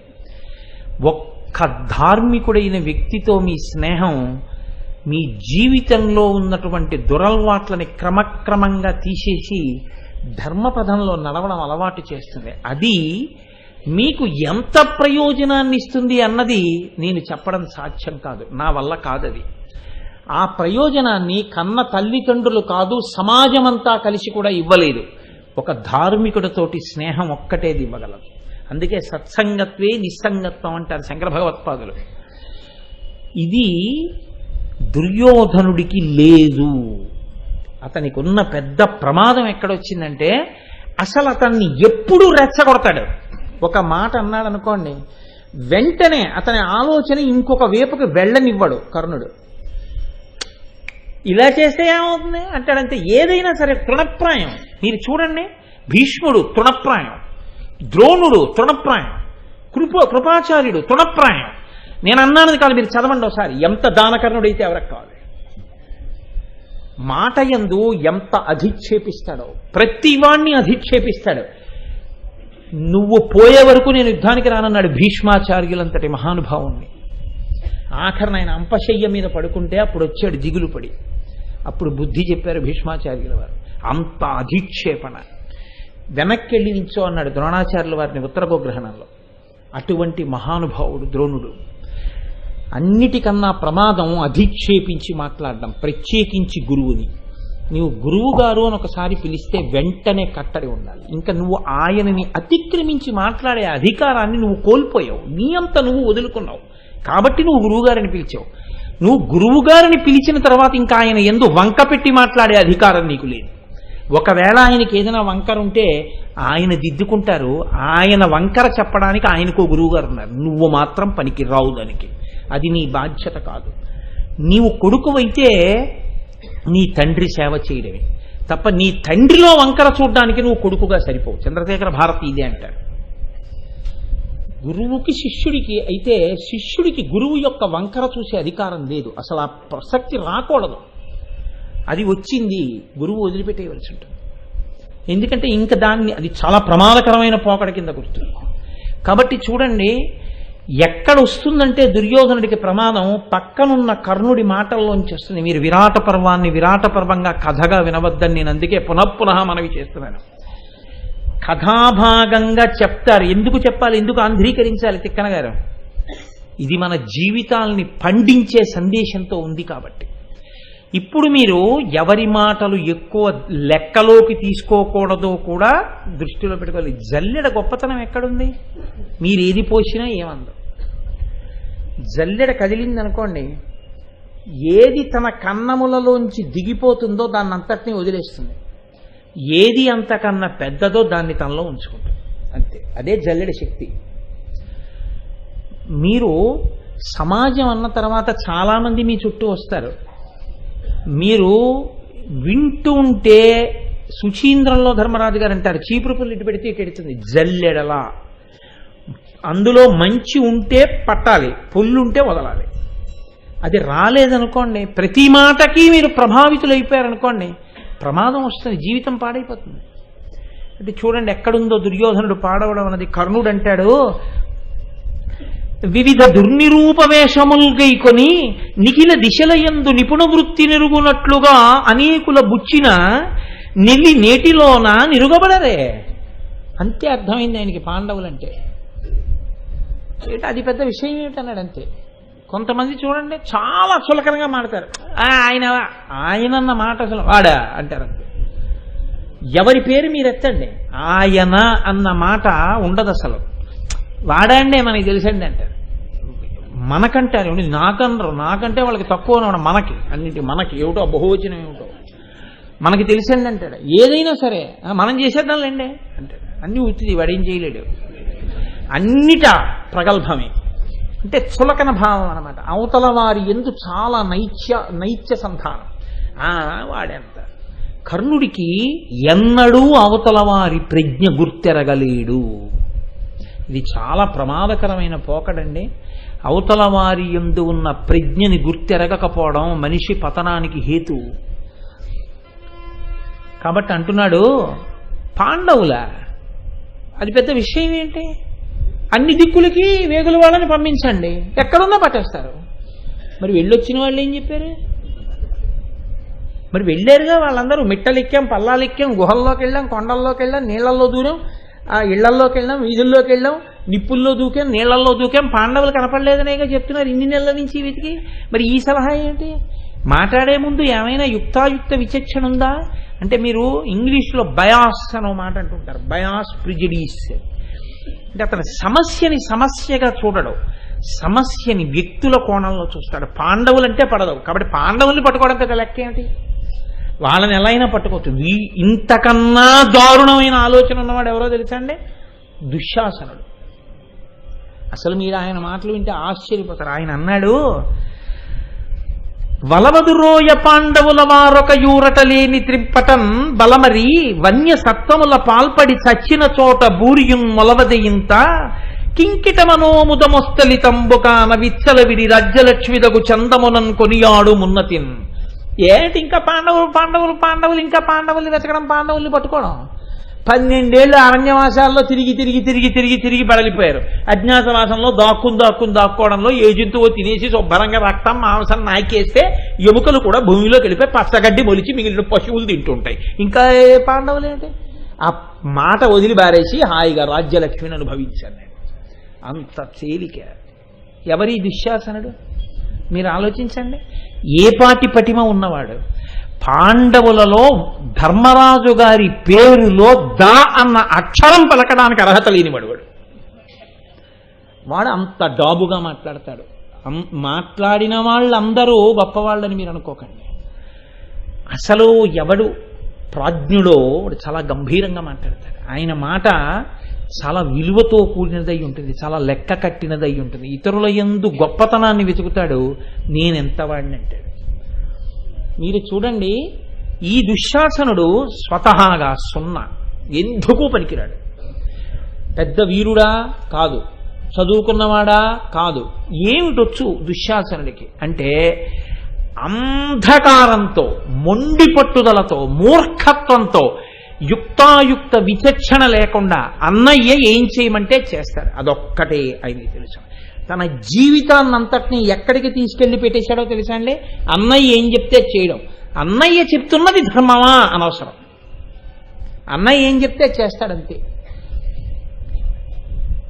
ద్రౌపదీదేవిని తీసుకురమ్మని అంతఃపురంలో ఉన్నటువంటి వ్యక్తిని ఒకడిని పంపిస్తున్నాడు.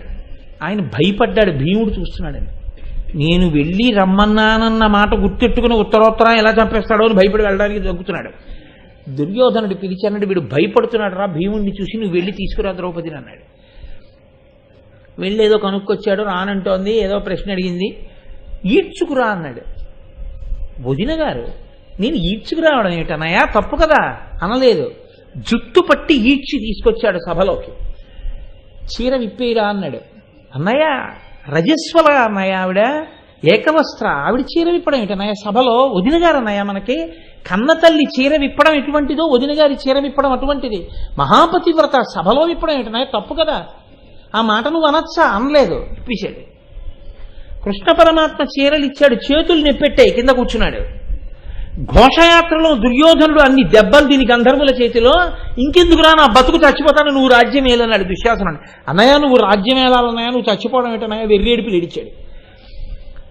గుడ్డిగా నమ్మి అధర్మంతో ప్రవర్తించే వాళ్ళ వెనక తిరిగి అదే పనిగా జేజేలు కొట్టి అర్థం పర్థం లేని జీవితాన్ని గడిపేసి అదే తమ జీవితానికి సార్థకత అనుకుంటే ఏమైంది? వీడి గుండెలు బద్దలగొట్టి చీల్చి నెత్తురు తాగి ఆ నెత్తుటి చేతులతో వెళ్లి ద్రౌపదీదేవి కురులకు రాసి ముడివేస్తారన్నాడు. శల్యపర్వంలో దుశ్శాసనుడు భీమసేనుడితో యుద్ధానికి వచ్చాడు. వాడి బ్రతుక్కి భీముడితో యుద్ధమా? ఓ 4 బాణాలు వేశాడు, ఆయన ధనస్సు విరగొట్టాడు. అమాంతం భీముడు రథంలోంచి కిందకి దిగి ఆ రోజున చేసిన యుద్ధం మీరు ఎప్పుడైనా శల్యపర్వం వింటారుగా? నా దగ్గర విన్నప్పుడు విందురుగా, నా దగ్గరే అక్కర్లేదు, ఎక్కడైనా వింటారుగా, లేకపోతే చదువుకుంటారుగా. కాబట్టి ఆ కర్ణుడు రథం మీద నిలబడి ఉన్నాడు. కర్ణుడు రథం మీద నిలబడి ఉండగా భీముడు దుశ్శాసనుణ్ణి చూసేటప్పటికి మీద పడి కుమ్మి మోకాలుతో గుండెల్ని గుద్ది అరికాలుతో పీక తొక్కి పైకెత్తి గిరగిర తిప్పి నేలకేసి కొట్టి మీద కూర్చుని గుండెలు చీల్చి నెత్తురు తీసి తాగుతుంటే ఇంత కర్ణుడు బాణం వేయడం మర్చిపోయి అలా ఉండిపోయాడు. అందరూ యుద్ధం ఆపేశారు, ఇంత బీభత్సమా అని. నెత్తురు గుటకలు గుటకలు తాగేశాడు. తాగి ఆ నెత్తురు పట్టుకుని వెళ్ళి ద్రౌపదీదేవి కురులకు రాశాడు. ఎందుకంత ఘోరమైన చావు చచ్చాడు దుశ్శాసనుడు? అసలు అతని బతుకు దిద్దుకోవడం అతనికి రాదు. అంతటి మహాత్ముల జీవితాల గురించి మాట్లాడుతున్నాడు. కొందరు గురించి మాట్లాడేటప్పుడు మనకు అంత అర్హత ఉందా అన్నది ఆలోచించాలి. ఆ అర్హత లేకుండా ఎంత పెద్ద పెద్ద వాళ్ళని పెడితే అంత పెద్ద పెద్ద వాళ్ళ గురించి మాట్లాడడం మంచిది కాదు. అది కట్టి కుడుపుతుంది. మాట్లాడడం తేలికండి, చాలా తేలిక, మాట దాటేస్తుంది నాలుక. కానీ అది అనుభవంలోకి వస్తుంది ఒకనాడు. ఆ పాపం అనుభవంలోకి వచ్చాక తల్లడిల్లిపోతావు. అప్పుడు నిన్ను రక్షించేవారు ఉండరు. ఎందుకో తెలుసా? నువ్వు అనుభవించవలసిందే. ఎక్కడికి పోతుంది నువ్వు చేసిన పాపం? అది రాకుండా ఉండాలి. అది తెలియదు దుశ్శాసనుడికి. ఎంత బహుశः మహాభారతం మొత్తం మీద దుశ్శాసనుడంత దారుణంగా చచ్చిపోయినటువంటి వ్యక్తి కౌరవుల్లో ఇంకొకడు లేడు. అంత దారుణంగా చచ్చిపోయాడు. ఏమిటి మూట కట్టుకున్నాడు? అటువంటి వాడు పాండవుల గురించి వాళ్ళ ఎప్పుడో చచ్చిపోయి ఉంటారు, ఎముకలు భూమిలో పడిపోతే గడ్డి మొలిస్తే పశువులు తింటున్నాయి అన్నాడు. ఇది దుశ్శాసనుడు అంటే. ఇవన్నీ ఎవరు వింటుంటారో తెలుసా అండి? ఇవి వింటుంటాడు దుర్యోధనుడు. అదేమిట మళ్ళీ తెలియదా? ధర్మరాజు గారు చెప్తే సత్యం అంటాడు. ఇంత తెలుసున్నవాడు తప్పురా, నువ్వు చెప్తే చెప్పచ్చు కానీ బొత్తిగా అలా మాట్లాడకూడదు పాండవుల గురించి. వాళ్ళంటే ఏమనుకుంటున్నావు? ఏం మామూలు వాళ్ళు అనుకుంటున్నావా? ఏమిటి అతి మాటలు ఏమిటి? అలా మాట్లాడకూడదని ఒక్కనాటి కనడం. కర్ణపేయంగా వింటూ ఉంటాడు అవన్నీ. మీరు ఒకటి ఆలోచించండి. నాకు ఒక స్నేహితుడు ఉండేవాడు. వాడు ఎంత చమత్కారమైన మాట అనేవాడంటే, కోటేశ్వరరావు గారు నేను తలుచుకుంటే ప్రధానమంత్రిని కాగలడు, ప్రధానమంత్రి ఎప్పటికీ నా ఉద్యోగం మాత్రం చేయలేడనేవాడు. అంటే నాకు అర్థం కాక ఓ రోజున అదేమిటయా అని అడిగాను. అవునండి, 80 ఏళ్ళు వచ్చినా నేను ప్రధానమంత్రి పదవికి పోటీ చేయొచ్చు, 26 ఏళ్లు దాటిపోతే కేంద్ర ప్రభుత్వ ఉద్యోగంలోకి తీసుకోరు, కాబట్టి ప్రధానమంత్రి నా పదవిలోకి రాలేడు, నేను ప్రధానమంత్రిని కాగలననేవాడు. అదో తృప్తి. ఏమనగలరు మీరు? ఇప్పుడు మీరు అది కాదనడానికి ఏం ఉండదు, కానీ అసలు ఆ మాటకు అర్థం ఏమైనా ఉందా? అందువల్ల ప్రధానమంత్రి తక్కువ అయిపోయాడా, నువ్వు ప్రధానమంత్రి కన్నా గొప్పవాడి అయిపోయావా అంటే ఏం లేదు. కానీ వాడికి అదొక పెద్ద తృప్తి. ఎప్పుడు ఏమంటే ప్రధాని కన్నా నేను గొప్పవాడిని అంటూ ఉండేవాడు అది చెప్పి. ఇక మీరు వాడిని ఏమని అనగలరు చెప్పండి? అటువంటి ధూర్తతనంతో కూడి ఉంటారు కొంతమంది. అలా దుశ్శాసనుడు ఇలా మాట్లాడితే నిగ్రహించడు దుర్యోధనుడు, వచ్చిన పెద్ద సమస్య. ఇప్పుడు ద్రోణుడు మాట్లాడడం మొదలుపెట్టాడు. ఇది మీరు వినాలి. మీ గురించి లోకమంతా ఏమనుకుంటోంది తీసవతల బారైంది, లెక్కలోకి రాదు. మీ గురించి పెద్దలు ఏమంటారు అది చాలా లెక్కలోకి వస్తుంది. మిగిలిన వాళ్ళ మాట వదిలేండి, గాలి మాట, దానికి ఏముంది? లోకులు నిన్నను చూశారుగా ద్రౌపదీదేవి విషయంలో, అవి వదిలేయండి, వాళ్ళ గురించి పెద్ద పట్టింపు ఏమిటి? ప్రాజ్ఞులైన వారు మీ పేరు ప్రస్తావనకు వస్తే అన్న మహానుభావుడండి అంటారా? ధర్మాత్ముడండి ఆయన అంటారా? పరమభక్తి తత్పరుడు, యోగ్యుడు అంటారా? అలా అనిపించుకుంటే నీవు ధన్యుడవు. పెద్దల చేత అలా అనిపించుకోలేకపోతే ఏదో తేడా ఉంది, నువ్వు మార్చుకోవలసి ఉంటుంది జీవితాన్ని. ద్రోణుడు ఏమంటున్నాడో చూడండి. క్షాత్ర సమగ్రులు, ఆర్యునుత గౌరవ దీప్తులు, వర్ణనీయ సౌభ్రాతృలు, ఉదాత్త దైవబల భవ్యులు, దివ్య సమానులు, ఆ పృథాపుత్రులు, వారి ఆపదలనందునే యోపిన ఇంకనైనా ఈ ధాత్రి గడంగి యూరయు విధంబున చెప్పుడు నేర్పులేర్పడం. ఎలాంటి మాటలు చెప్పాడో చూడండి. ఎటువంటి మహానుభావుడో అటువంటి మహానుభావుడు. అసలు మహాభారతంలో రహస్యం ఏమిటంటే, భూమి భారం పోవడానికి, కొన్ని కోట్ల మంది పాపాత్ములు తెగటారిపోవడానికి పరాశక్తి యొక్క అద్భుత విన్యాసము చేత సృజింపబడినటువంటి మహాపురుషుడు ద్రోణుడు. అందుకే ద్రోణుడు స్త్రీ పురుష సంబంధం చేత జన్మించిన వాడు కాదు. అందుకే మనకి లోకంలో ఒక నానుడుంది, మహాత్ముల జననములు మీరెన్నవద్దు అంటారు. కారణం ఏమిటో తెలుసా అండి? పాంచభౌతిక శరీరంతో కర్మను అనుభవించడానికి పుట్టేవాళ్ళు పుడుతూనే ఉంటారు. కోట్ల మంది దీపపు పురుగులు పుట్టినట్టు పుట్టి పడిపోతుంటారు. నలినీదలగత జలమతి తరళం తత్వజీవిత మతిచేత ఫలం విద్ధిర్వ్యాధ్యభిమానగ్రస్తం లోకం శోకచ హంత సమస్తం అన్నారు శంకర భగవత్పాదులు. ఒక మహాత్ముడు జన్మించాలంటే అమ్మవారు ఆశ్చర్యకరమైన లీల చేత కారణజన్ముడుగా సృష్టిస్తుంది. అంటే ఏదో ఫలితం ఉంది అని గుర్తు. భరద్వాజుడని ఒక మహర్షి, ఒక ఋషి ఆయన. ఆ భరద్వాజుడు వేదం చదువుకుని 10 మందికి వేదం పాఠం చెప్పుకుంటూ తృప్తిగా ఆశ్రమంలో జీవనం చేసేవాడు.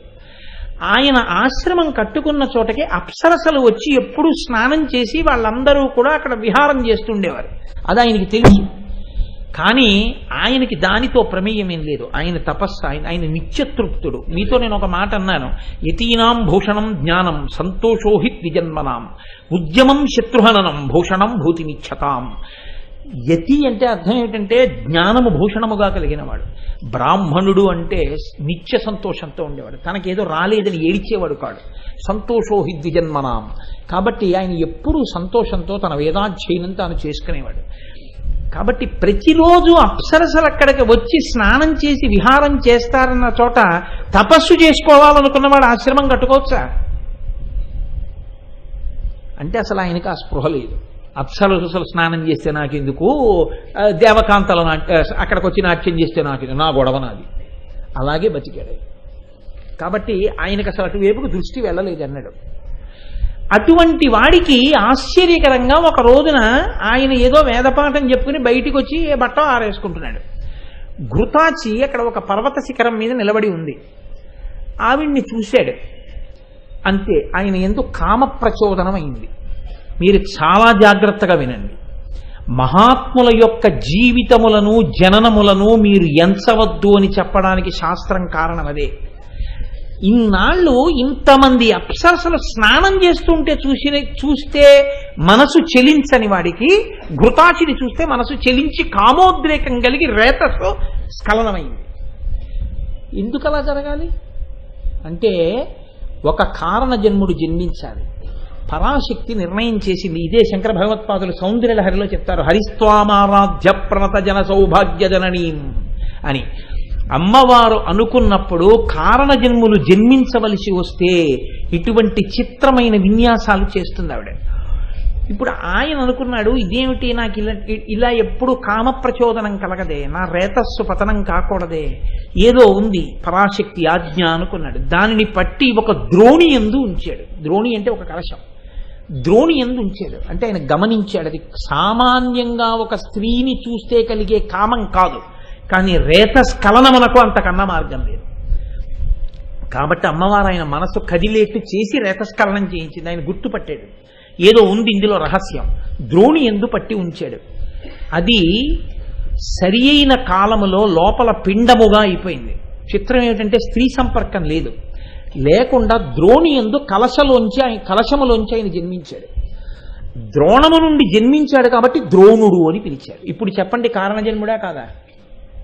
ఖచ్చితంగా కారణజన్ముడు.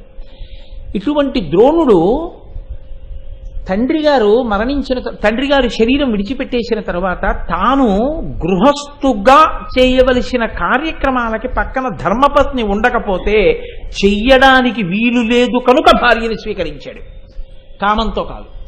అది ఎవరిని? కృపాచార్యుడి చెల్లెలైనటువంటి కృపిని స్వీకరించాడు.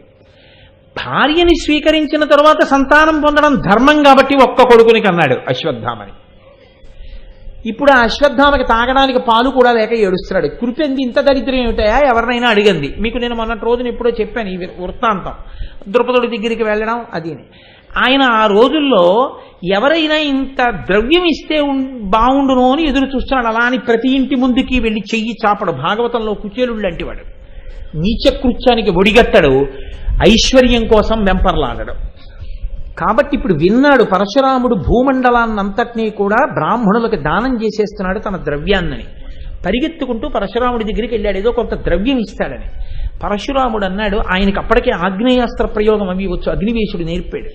ఆయనకి ఎందుకో ధనుర్విద్య అంటే చాలా ఇష్టం, అమ్మవారి ఆజ్ఞ. అమ్మవారు ఆదేశించింది, అలా అందుకు సృష్టించింది.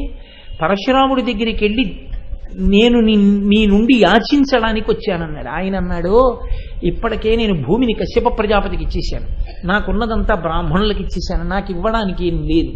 అయినా ఒక బ్రాహ్మణుడి వచ్చి చెయ్యి జాపావు, నేను నిర్దయగా పంపను, నా దగ్గర ధనుర్విద్య అంతా ఉంది, అది నీకు ఇచ్చేస్తానన్నాడు.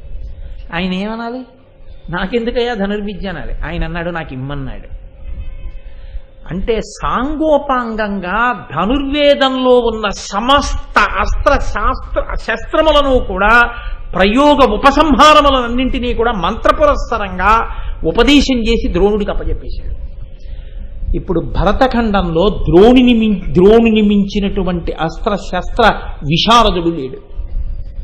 అటువంటి వాడు అనుకోకుండా హస్తినాపురం చేరుకున్నాడు. ఏదో పాండవులు పిల్లలు ఆడుకుంటున్నారు, నూతిలో బంతి పడింది, చాలా పెద్ద గొడవ.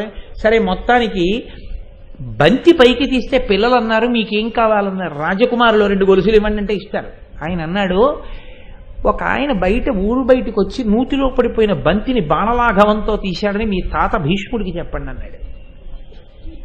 వాళ్ళు వెళ్ళి భీష్ముడికి చెప్పారు. అప్పటి వరకు కృపాచార్యుడు నేర్పుతున్నాడు ధనుర్విద్య. గొప్ప ధనుర్విద్యాపారంగతుడు దొరికితే గురువుగా పెట్టాలని చూస్తున్నాడు భీష్ముడు. ఇది వినగానే భీష్ముడు బయటికి వచ్చాడు. వచ్చి మీరు పాండవులకి కౌరవులకి ధనుర్విద్య నేర్పండి అన్నాడు. ఆ తర్వాత తన జీవితంలో వెనక్కి తిరిగి చూడలేదు. వేదాంగములు చదువుకున్నవాడు, అందుకని భీష్ముడితో సమాన స్థానాన్ని పొంది భీష్ముడి చేత గౌరవింపబడ్డాడు. కౌరవ పాండవులకి గురువై ఆచార్యుడయ్యాడు, ద్రోణాచార్యుడయ్యాడు. మీరు నింద్రుడు గారి ఎదురుగుండా వస్తోంది ఉత్తర గోగ్రహణం, అంతమంది ఎదురుగుండా కనపడితే అంత సైన్యం, మొట్టమొదట హృదయం పరవశించిపోయింది అర్జునుడికి. ఎవరిని చూడగానో తెలుసా అండి? తన గురువుని చూడగానే. కాంచనమయ వేదికా కనచ్చేతనోజ్వల విభ్రమము వాడు కలశజుండు అంటాడు. అడిగో మా గురువు మహానుభావుడు అంటాడు. చెవుల పక్క నుంచి 2 బాణాలు, కాళ్ళ దగ్గర 2 బాణాలు వేసి వెళ్ళాడు. గురువుగారు కుశలమా అని అడిగాడు. నమస్కార బాణాలు వేసి వెళ్ళాడు, ధనస్సు పట్టుకుని ఉన్నాడు కాబట్టి. ఈ గురుభక్తి కదరా, లేకపోతే శపిద్దురు అన్నాడు ద్రోణాచార్యులు. అంత గురుభక్తి ఎక్కడుందో వాళ్ళు ఉన్నతిలోకి వచ్చారంతే. అటువంటి గురువు, అటువంటి ద్రోణాచార్యుడు చిట్ట చివర శరీరం విడిచిపెట్టవలసి వస్తే, ఇంకొక పూట యుద్ధం చేస్తే పాండవులు కారు, నీ పక్షాన ఒకడు మిగలడని చెప్పాడు కృష్ణుడు. ఇంకొక పూట, రోజు అక్కర్లేదు, ఒకే ఒక పూట ద్రోణుడు యుద్ధం చేస్తే, ధర్మజ మీ పాండవులు కారు, నీ పనుపున ఒక్క సైనికుడు మిగలడు. ద్రోణుణ్ణి అడ్డు పెట్టగలిగిన వాళ్ళు లేరు, రుద్రుడు. ఇంకా నువ్వు సత్యం సత్యం అంటే ఇంతకన్నా పెద్ద సత్యం ఉండదు ఈ సత్యాన్ని నిలబెట్టడం కన్నా. అశ్వత్థామ హతః కుంజరః, ఎనుగుపోయిందని ఆ మాట అంటే వదిలేశాడు. అప్పటికే మీకు మహాభారతంలో ఆశ్చర్యం ఏమిటంటే, సమస్త ఋషులు సప్తర్షి మండలం అంతా వచ్చేసింది కురుక్షేత్రానికి.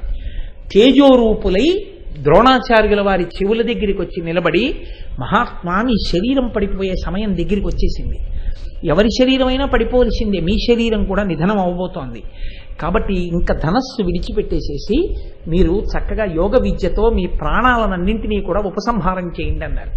తర్వాత కూడా యుద్ధం చేశారండి కొంతసేపు. ఆ తర్వాత ధనస్సుని విడిచిపెట్టాడు. ఇంత అందులో మీకు మొన్నటి రోజున చెప్పినట్టున్నాను నేను, ఒక్క ధర్మరాజు, కృష్ణుడు, భీష్ముడు, సంజయుడు, ఈ నలుగురికి తప్ప ఐదో వాడికి కనపడలేదు. అరికాళ్ళ దగ్గర నుంచి ప్రాణాలన్నింటినీ కూడా నిమిషాల మీద లాగేశాడు. ఎంత యోగ విద్య చూడండి. ఇంత యుద్ధ భూమిలో లాగి బ్రహ్మస్థానం దగ్గరికి తీసుకెళ్లి బ్రహ్మస్థానాన్ని భేదించి మెరిసిపోతున్నటువంటి ఉల్కల ఆ తేజస్సు ఆకాశ మండలంలోకి వెళ్ళి అంతర్ధానం అయిపోయి ఊర్ధలోకాలకు వెళ్ళిపోయింది. ఆ ఉండిపోయిన శరీరాన్ని దృష్టజ్యుమ్నుడు ఒక్కసారి రథం మీదకి దూకి జుట్టు పట్టుకుని కంఠం కోసేశాడు. అర్జునుడు ఏడిచాడు, మా గురువు అంత దారుణంగా కంఠం కోస్తావా, ఆయన మహానుభావుడు ఎప్పుడో నిర్గమించాడు, శవానికి కంఠం కోసావన్నాడు. అటువంటి వాడు ద్రోణుడు అంటే సామాన్యుడు కాడు. ద్రోణాచార్యుడు ద్రోణాచార్యుడే, మహానుభావుడు. తనని చంపే కొడుకు కోసమని హోమం చేస్తే పుట్టినవాడు దృష్టజ్యుమ్నుడని తెలుసు, అయినా సరే పాఠాలు నేర్పాడు. గురువుగా ఆయనకి మనసులో తన శరీరం ఒకనాడు పడిపోతుంది, కానీ గురు పదవికి కళంకం రాకూడదు. నన్ను చంపడానికే విద్య నేర్చుకున్నా, నేను నేర్పేస్తానని నేర్పేశాడంతే. అంతటి మహానుభావుడు. మరి ఏకలవ్యుడు బొటనవేలు ఎందుకు తీశారు? ఇప్పుడు నేను అవన్నీ పట్టుకుంటే ఇంక ఈ విరాటపురం ఎక్కడవుతుంది కానండి, ఈలోగా మా అమ్మాయి పెళ్లి వచ్చేస్తుంది, ఉపన్యాసం చెప్పి కన్యాదానం చేయాలి నేను. కాబట్టి అటువంటి ద్రోణుడు ఇవాళ మాట్లాడుతున్నాడు. ఆయన అంటున్నాడు, క్షాత్ర సమగ్రులు నీచంగా చచ్చిపోయి ఉంటారన్నాడుగా దుశ్శాసనుడు. నీకు వాళ్ళ గురించి మాట్లాడే అధికారం ఏమిట్రా అనలేదు. వాళ్ళు క్షాత్ర సమగ్రులు అన్నాడు. అంటే పరిపూర్ణమైన క్షాత్రం అన్నవాళ్ళు. ఆర్యనుత గౌరవ దీప్తులు, పెద్దలైన వారి చేత ఎప్పుడూ కూడా కీర్తింపబడేవారు. నీలాంటి కుక్కలు మురిగితే వాళ్ళ గౌరవానికి భంగం ఏమిటి? వేరొక మాట, నీకేం తెలుసు వాళ్ళ గురించి? మహాత్ములైన వాళ్ళ దగ్గరికి వెళ్ళి ఆయన పేరు చెప్పు, వాళ్ళ పేర్లు చెప్పు. ఆయన అంటారు అది కితాబ్, నీకేం అర్థం అవుతుంది ఆయన గురించి? కాబట్టి ఆర్యునుత గౌరవ దీప్తులు, వర్ణనీయ సౌభ్రాతృలు, ఎంత ప్రేమ కలిగిన వాళ్ళో తెలుసా? కాబట్టి కదరా దుర్యోధనుని ఘోషయాత్రలో విడిపించారు. కాబట్టి కదరా ఆనాడు సైంధవుడు తప్పు చేస్తే ద్రౌపది పట్ల విడిచిపెట్టారు. బావగారి వరసని అని చెప్పి, లేకపోతే మీ దుస్సల విధవయ్యేది ఈ పాటికి. ఇది ద్రోణుడి దిప్పు. కాబట్టి వర్ణనీయ సౌభ్రాతృలు, ఉదాత్త దైవ బల భవ్యులు. ఎంత పెద్ద మాట చెప్తున్నాడో చూడండి. నిరంతరము దైవ బలము కలిగినటువంటి వాళ్ళు. మీకో చుట్టూ పెట్టుకున్న బలం, ఆ వాళ్ళదో దైవ బలం. దైవ బలం ఎందుకు వచ్చింది? వాళ్ళ ధర్మానుష్ఠానం. ఉదాత్త దైవ బలులు, దివ్య సమానులు, వాళ్ళు దేవతలతో సమానం రా వాళ్ళు. ఆ పృథాపుత్రులు, కుంతీదేవికి పృథ అని పేరు. ఆ పృథాపుత్రులు, వారిని ఆపదలు వందునే. ఇది మీరు బాగా అండర్లైన్ చేసి గుర్తుపెట్టుకోవాలి. ద్రోణుడి వంటి మహాపురుషుడు అంటున్నాడు, వారిని ఆపదలు వందునే. వాళ్ళకి ఆపదలు వస్తాయా? ఎవడు ధర్మాన్ని పట్టుకున్నాడో, ఎవడు దైవాన్ని నమ్మాడో వాడికి ఆపదలేదు. వాడిని చెరుద్దామన్నా చెరపలేదు, వాడిని ఈశ్వరుడు రక్షించుకుంటాడు. కాబట్టి వారిని ఆపదలు వంతునే. యోపిన ఇంకనైన ఈ ధాత్రి గడంగి యూరయు విధంబుల చెప్పుడు నేర్పులేర్పడం. మీకేమైనా చేతనైతే పాండవుల్ని ఎలా గుర్తించచ్చో ఆలోచన చెప్పండి అన్నాడు. చాలదండి ఒక్క పద్యం. ద్రోణుడి వంటి మహాపురుషుడి చేత ఇటువంటి కితాబ్ పొందారు, ఇటువంటి గొప్ప ఆశీర్వచనం పొందారు, ద్రోణుడి మనస్సులో ఇటువంటి స్థానం పొందారు. ఇది పాండవులంటే. అప్పుడు మహానుభావుడు భీష్ముడు నోరు విప్పాడు. ఆయన అన్నాడు, ద్రోణుడు చెప్పింది యథార్థం. ఇప్పటి వరకు మాట్లాడారే, మీరు చెప్పినదంతా పొల్లు, మీకు ఆలోచన లేదు. పాండవులంటే ఎవరో తెలుసా? బ్రాహ్మణ భక్తియు, పరహిత శక్తియు, నిర్మలమతియును, నీతిరతియు, సత్యభాషణమును, సాధు పోషణమును, చిర వితరణమును, సేవ్యగుణము, సన్మార్గరక్షయు, ఉన్మత్త శిక్షయు, సంచితోదయము, కృపాతిశయము, బంధు సంప్రీతియు, భవ్య విభూతియు, శాస్త్రోపగమము, అస్కలిత దమము, సజ్జన స్థవనీయ సౌజన్యములను, ధర్మ సంచిత బహుధన ధాన్యములను కలుగు అక్షీణ పుణ్య దోహలుడు ధర్మసూనుడున్న దేశంబున మానవులకు కొదవకలదే. ఏమనుకుంటున్నారయ్యా? పాండవులంటే నిరంతర ధర్మ తత్పరులు, అపారమైనటువంటి బ్రాహ్మణ భక్తి కలిగినటువంటి వారు, అపారమైనటువంటి శక్తి కలిగినటువంటి వాళ్ళు, నిర్మలమైనటువంటి మనస్సు ఉన్నటువంటి వాళ్ళు, నీతి పాటించేవాళ్ళు, సత్య భాషణం ఉన్నవాళ్ళు, భగవంతుణ్ణి నమ్ముకున్న వాళ్ళని పోషించే గుణం ఉన్నటువంటి వాళ్ళు, వాళ్ళు సన్మార్గమును ఎన్నడూ విడిచిపెట్టకుండా ప్రవర్తించేటటువంటి వాళ్ళు, సన్మార్గమును విడిచి తిరిగే వాళ్ళని శిక్షించేటటువంటి వాళ్ళు, కృప కలిగినటువంటి వాళ్ళు, బంధువుల యందు ప్రీతి కలిగినటువంటి వాళ్ళు, అపారమైన ఈశ్వరుని విభూతిని సంతరించుకున్న వాళ్ళు, శాస్త్రము తెలుసున్న వాళ్ళు, ఎప్పుడు పడితే అప్పుడు అర్థం పర్థం లేకుండా స్త్రీల పట్ల కామంతో ప్రవర్తించేటటువంటి స్థితి కలగనటువంటి అస్కలిత బ్రహ్మచర్య ధురీణులు, సజ్జనుల చేత నిరంతరము పొగడబడేటటువంటి వాళ్ళు, నిరంతరము ధర్మమును నమ్మి ఉండేవాళ్ళు. అందుకే వాళ్ళెక్కడుంటారో అక్కడ బహుధన ధాన్య పోషకముతో రాజ్యము సంతోషంతో శోభిల్లుతూ ఉంటుంది అన్నారు. వాళ్ళు ఎక్కడున్నారో వాళ్ళకి లోటు కాదు, వాళ్ళున్న చోట జనానికి లోటు ఉండదు, ఆపదలు రావు వాళ్ళున్న చోట. అంత మహాపురుషులు రా పాండవులంటే. మీకేం తెలుసు?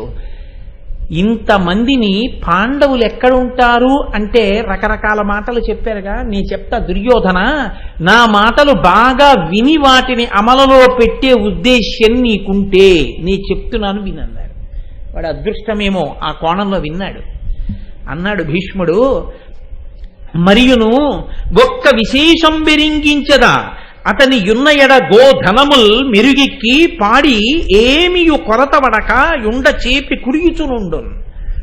ధర్మరాజు పాండవులు ఎక్కడుంటారో అక్కడ గోసంపద విపరీతంగా ఉంటుంది, అక్కడ ఆవులు సుభిక్షంగా ఉంటాయి, విపరీతమైనటువంటి పాడి పంట ఉంటుంది. ఎక్కడ ధర్మం ఉంటుందో అక్కడ ఇవన్నీ ఉంటాయి. కాబట్టి నీవు ఎక్కడ ఇటువంటి ప్రాంతం ఉంది అన్నది నువ్వు వెతికి పట్టుకోగలిగితే అక్కడ పాండవులు ఉన్నారని గుర్తు. ఈ మాట చెప్పారండి భీష్మాచార్యుల వారు. భీష్ముడంటే భీష్ముడే. ఇవాళ భీష్మాష్టమి కదా, భీష్ముడికి తర్పణం ఇవాళ విడిచిపెడతాం. ఎప్పటి భీష్ముడు? ఆనాటి నుంచి ఈనాటి వరకు భీష్ముడి గౌరవం అంతే. మీకు ఆశ్చర్యం ఒకటి చెప్పనా?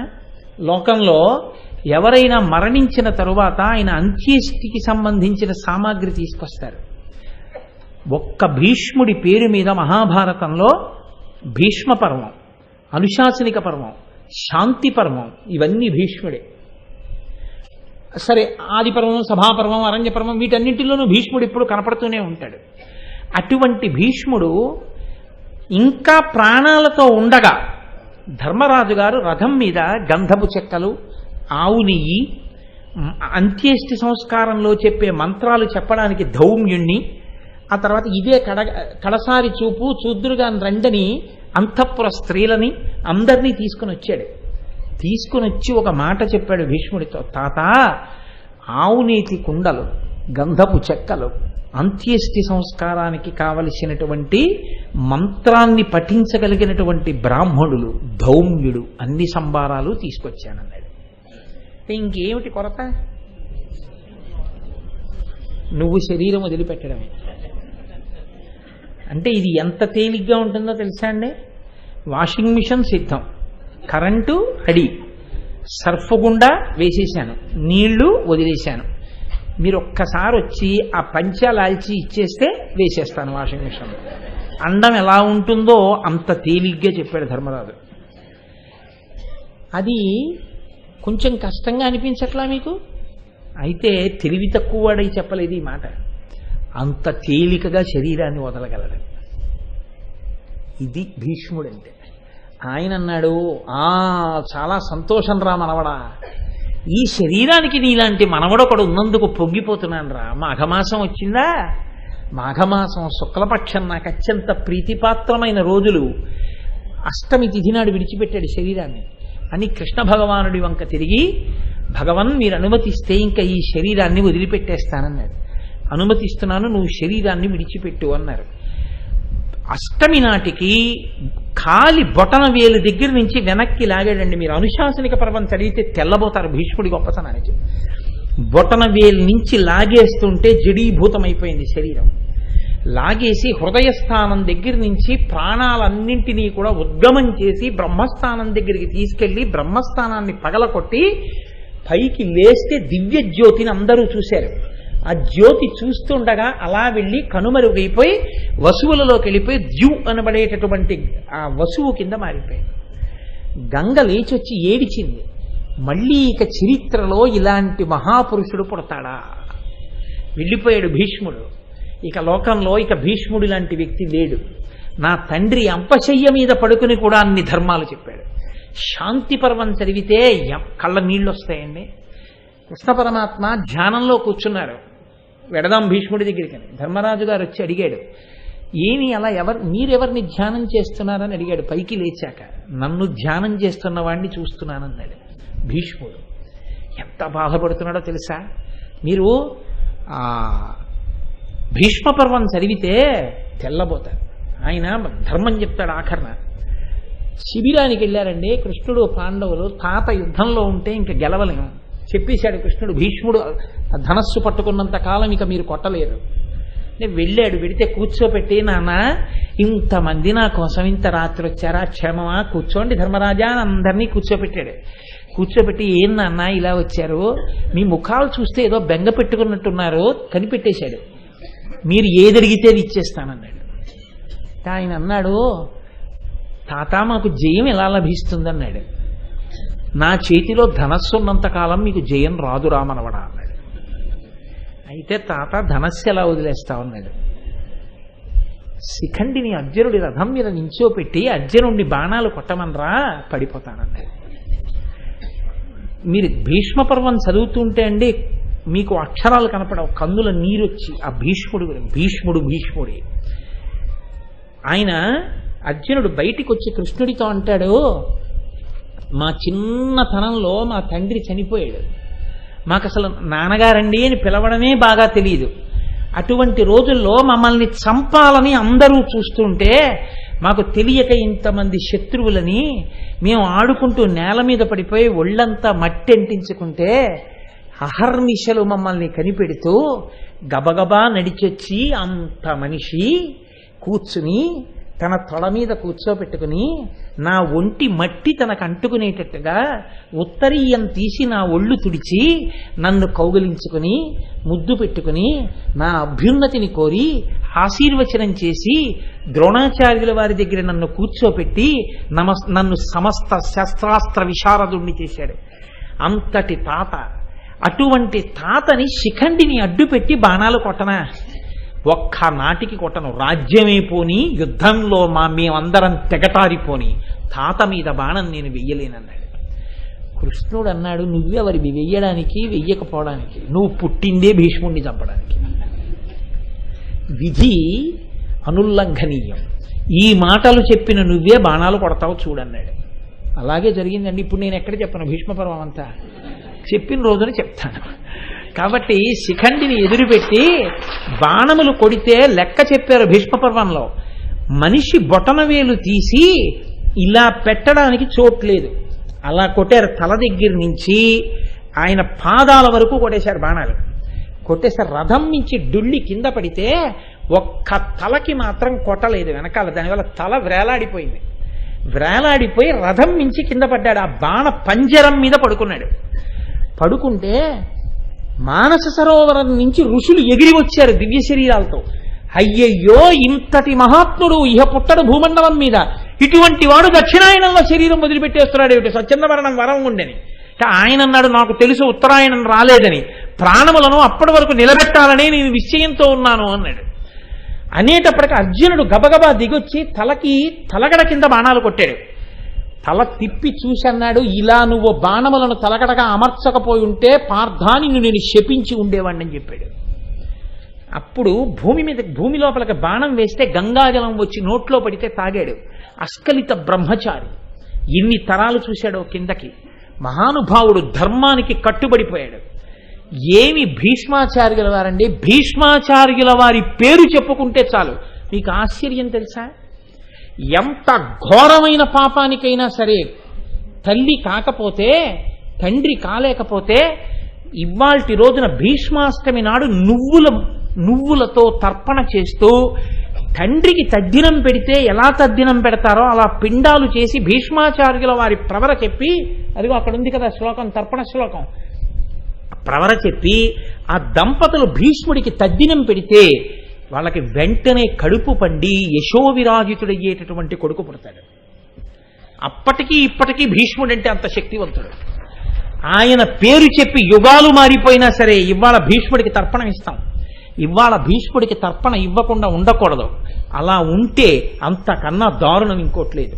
అందుకే కదా మనం ఇక్కడ బోర్డు పెట్టాం. అమెరికా నుంచి ఫోన్ చేశారండి నాకు, మేమందరం కూడా తర్పణ ఇస్తాం, వెబ్సైట్లో ఆ పద్యం పెట్టించరా అంటే నేను వెబ్సైట్లో పెట్టించాను దాన్ని. అంటే ఇవాళ ప్రపంచవ్యాప్తంగా భీష్మాచార్యుల వారికి తర్పణ విడిచిపెట్టాలని అందరంత స్ఫూర్తి పొందడానికి కాకినాడ అయ్యప్ప స్వామి దేవాలయం వేదిక అవడం నాకెంతో ఉదావహం, నాకెంతో సంతోషకారం. కాబట్టి అటువంటి భీష్ముడు, మహానుభావుడు భీష్ముడంటే, ఎవరి పేరెత్తితే పాపరాశి దగ్ధం అవుతుందో అంతటి మహాపురుషుడు భీష్మాచార్యుల వారు. అటువంటి భీష్ముడు. కాబట్టి అటువంటి గోవులు ఎక్కడుంటాయో అక్కడ పాండవులు ఉంటారు. నీకు చేతనైతే వాళ్ళని పట్టుకునే ప్రయత్నం చెయ్యి అన్నాడు.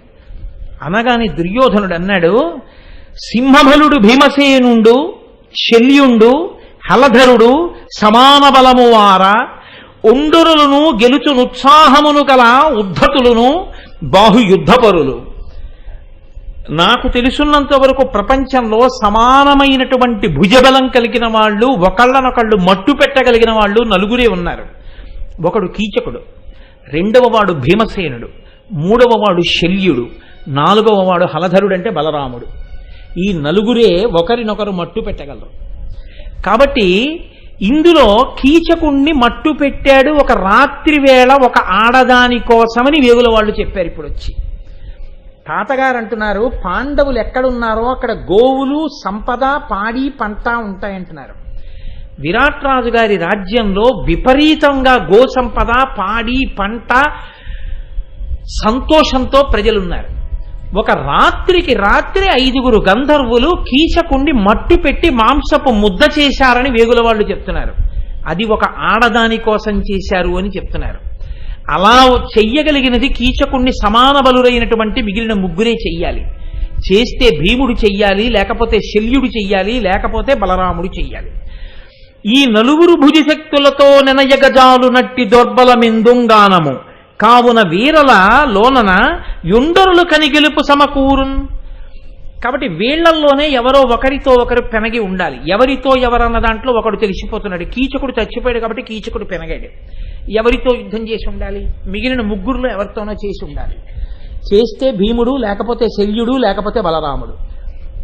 మన వేగుల వాళ్ళు చెప్పిన సమాచారాన్ని బట్టి తక్కిన వారలా తనకి దవ్వుల చోటుల వారు వాయుజుండొక్కడు ఇంక సింహబలు నుద్ధతి మాంచిన మంచువాడు అతండక్కడ నిల్చెగావలయు ఆ సతి ద్రౌపదిగాగను వేరొక్కరు ఆజి కీచకుల నోర్వగ జాలమి మీరెరుంగరే.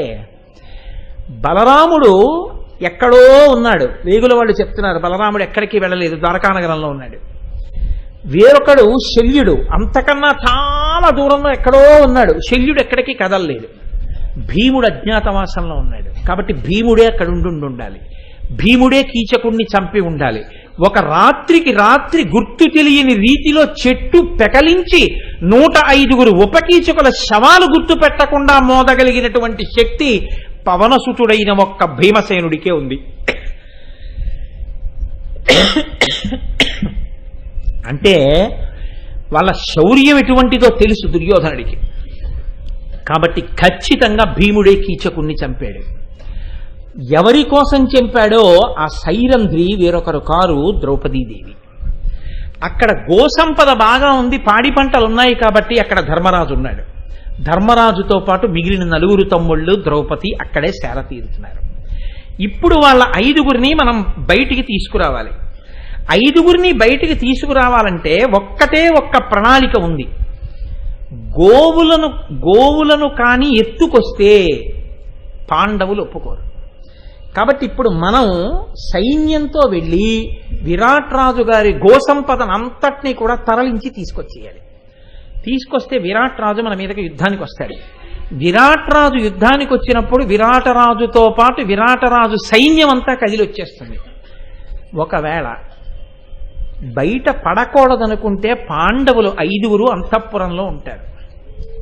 అప్పుడు దక్షిణ గోగ్రహణం అన్న పేరుతో మొట్టమొదట ఈ సుశర్మ ఏలుతున్నటువంటి రాజ్యపు జీతగ్రామాల వైపు నుంచి వెళ్లి విరాట్ రాజు గారి గోవుల్ని మరలించి తీసుకురావడానికి వెళ్ళినప్పుడు విరాటరాజు ససైన్యంగా వచ్చేస్తాడు.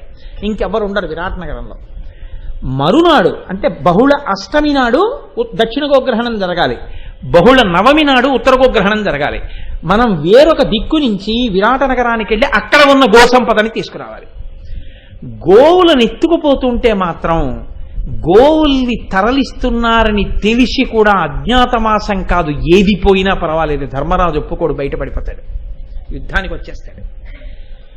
మనం యుద్ధం చేయక్కర్లేదు, వస్తే చాలు 4 తెలిసిపోతారు, తెలిసిపోతే చాలు అరణ్యవాసం అజ్ఞాతవాసానికి మళ్ళీ వెళ్ళిపోతారు.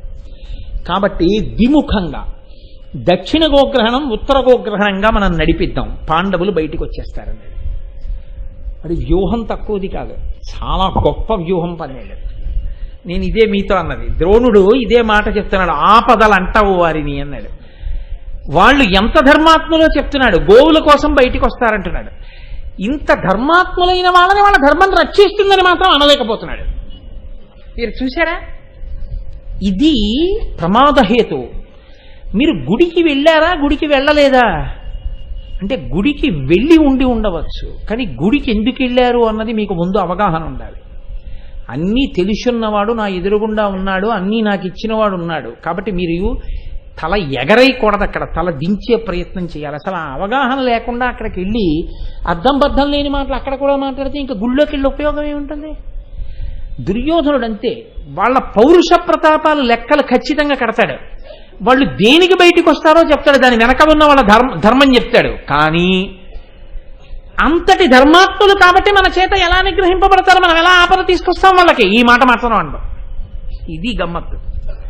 ఈ మాట అనగానే అక్కడ వాడు ఉన్నాడు, ఆయన చిత్రమైన వ్యక్తి, సుశర్మ అని, ఆయన త్రిగర్త దేశాధీశుడు. విరాటరాజు గారి నగరానికి సరిహద్దుల్లోనే ఉంది ఆ త్రిగర్త దేశం. ఈ రెండిటి సరిహద్దులు పక్క పక్కనే ఉన్నాయి. ఈ సుశర్మలు ఇద్దరు ఉన్నారు భారతంలో, కర్ణుడి కొడుకు సుశర్మ ఒకడు ఉన్నాడు, ఈయన త్రిగర్త దేశాధీశుడు సుశర్మ ఒకడు ఉన్నాడు. మహాభారతంలో ఈ సుశర్మది ఒక గొప్ప ఖ్యాతి ఏమిటో తెలుసా అండి? ఈయన ఎందుకు వెళ్ళిపోయాడో తెలియదు, మొట్టమొదటి నుంచి దుర్యోధనుడికి పరమమిత్రుడు, అంతే ప్రాణం పోయే వరకు దుర్యోధనుడితోనే ఉన్నాడు. విరాట్ రాజు అంటే కోపం, పక్క దేశం అయినా విరాట్ రాజుతో పడదు, కానీ విరాట్ రాజుకు దుర్యోధనుడితో పడదు. సుశర్మకి దుర్యోధనుడు అంటే ప్రాణం. ఈ సుశర్మ ఎప్పుడెప్పుడు అవకాశం వస్తే అప్పుడప్పుడు విరాట్ రాజు మీద కాలు దువ్వుతూ ఉంటాడు. కానీ పూర్వం ఒకసారి ఓడిపోయాడు కీచకుడి చేతిలో. అప్పటి నుంచి దెబ్బతిన్న త్రాచుపాములా ఉన్నాడు, ఎప్పుడెప్పుడు విరాట్ రాజు గారి మీద కక్ష తీర్చుకుందామా అని. అవకాశం దొరకట్లేదు. ఇప్పుడు దక్షిణ గోగ్రహణం సుశర్మ రాజ్యం త్రిగర్త దేశానికి పలుమేరలలో ఉన్నటువంటి జీతరాజ్యాల వైపుకు వెళ్ళి గోవులు తీసుకురావాలని దుర్యోధనుడు అన్నాడు సభలో.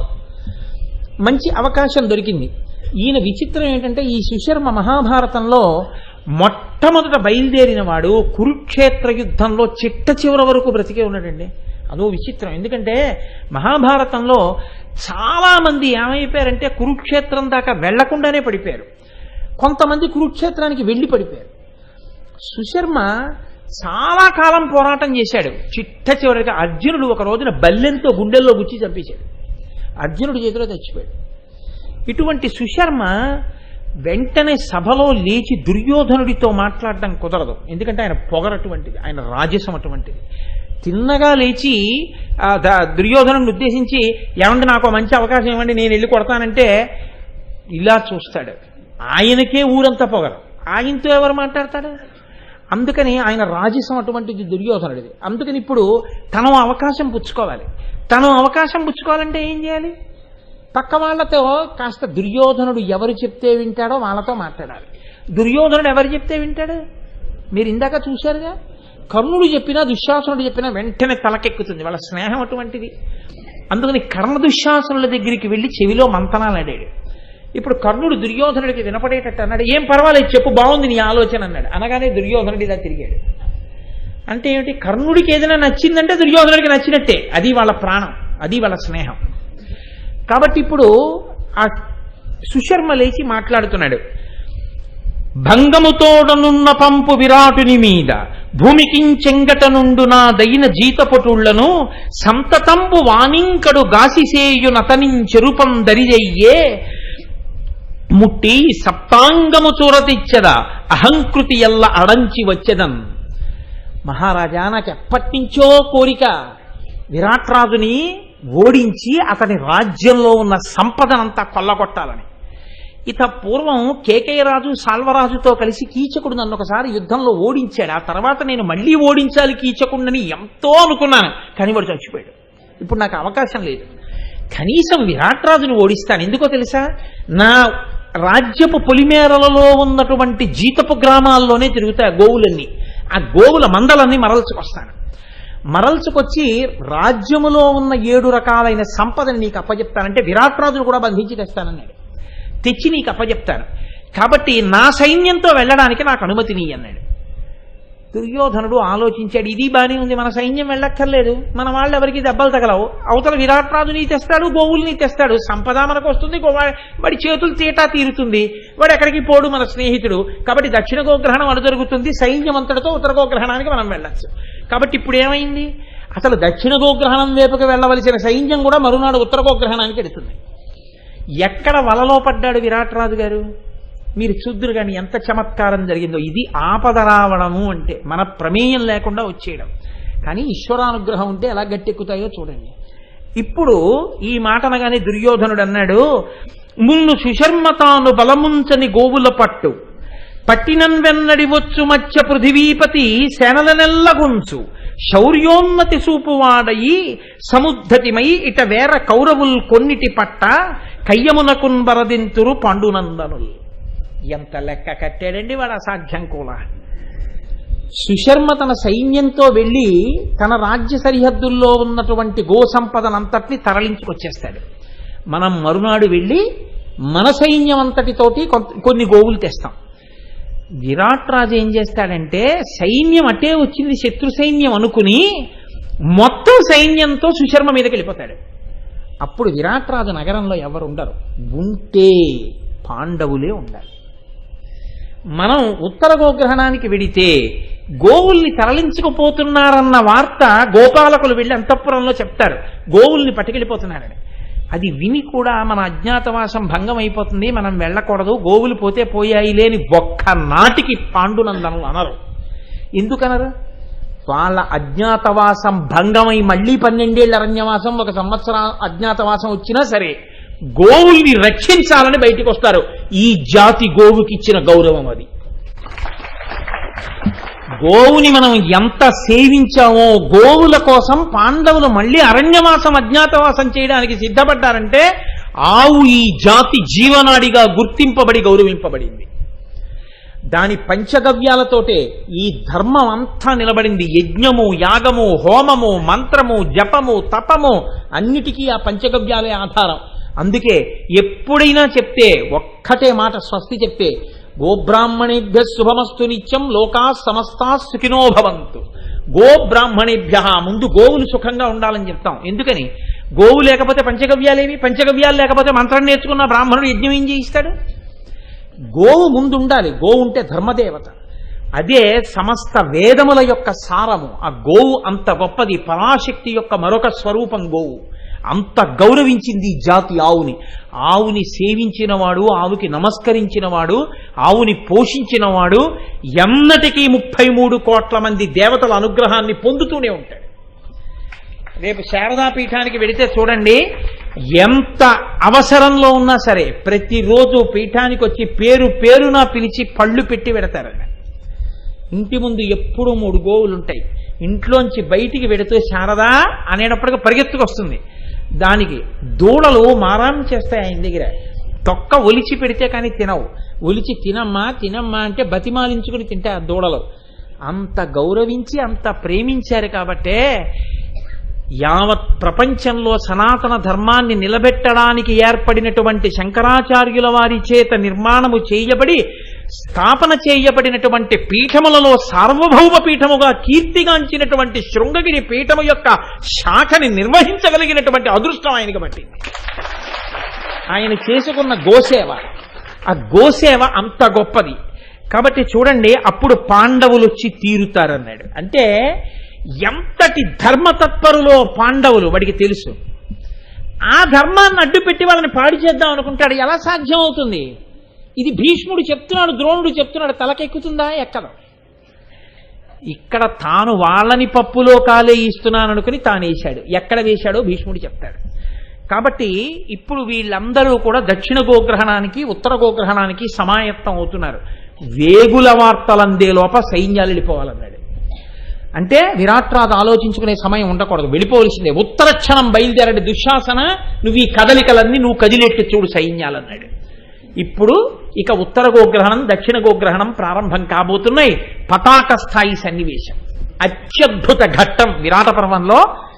ఇందులో మీరు చూడాలి, ద్రౌపదీదేవి ఇచ్చిన మాట ఎలా నెరవేరుతుందో, ఈశ్వరానుగ్రహం ఎలా వస్తుందో, ధర్మరాజు గారు ఎలా ప్రవర్తిస్తాడో, ఎలా ఈ దక్షిణ గోగ్రహణం ఉత్తర గోగ్రహణం జరుగుతాయో, ఎలా అజ్ఞాతవాసం పూర్తవుతుందో, ఎంత గొప్పగా విరాట పర్వాన్ని పూర్తి చేస్తారో తిక్కన సోమయాజి మీరు రాబోయేటటువంటి కొద్ది రోజుల్లో అవధరించి సంతోషిద్దురు. కానీ ఇక ఇప్పుడు దక్షిణ గోగ్రహణం చేయడానికి సూర్యాస్తమయం అయిన తర్వాత యుద్ధానికి వెళ్ళకూడదు. కాబట్టి రేపు మళ్ళీ ప్రారంభం. అంటే పగల మొదలెడతావా అనుకోకండి, మనకది పగలతో సమానం ప్రారంభం.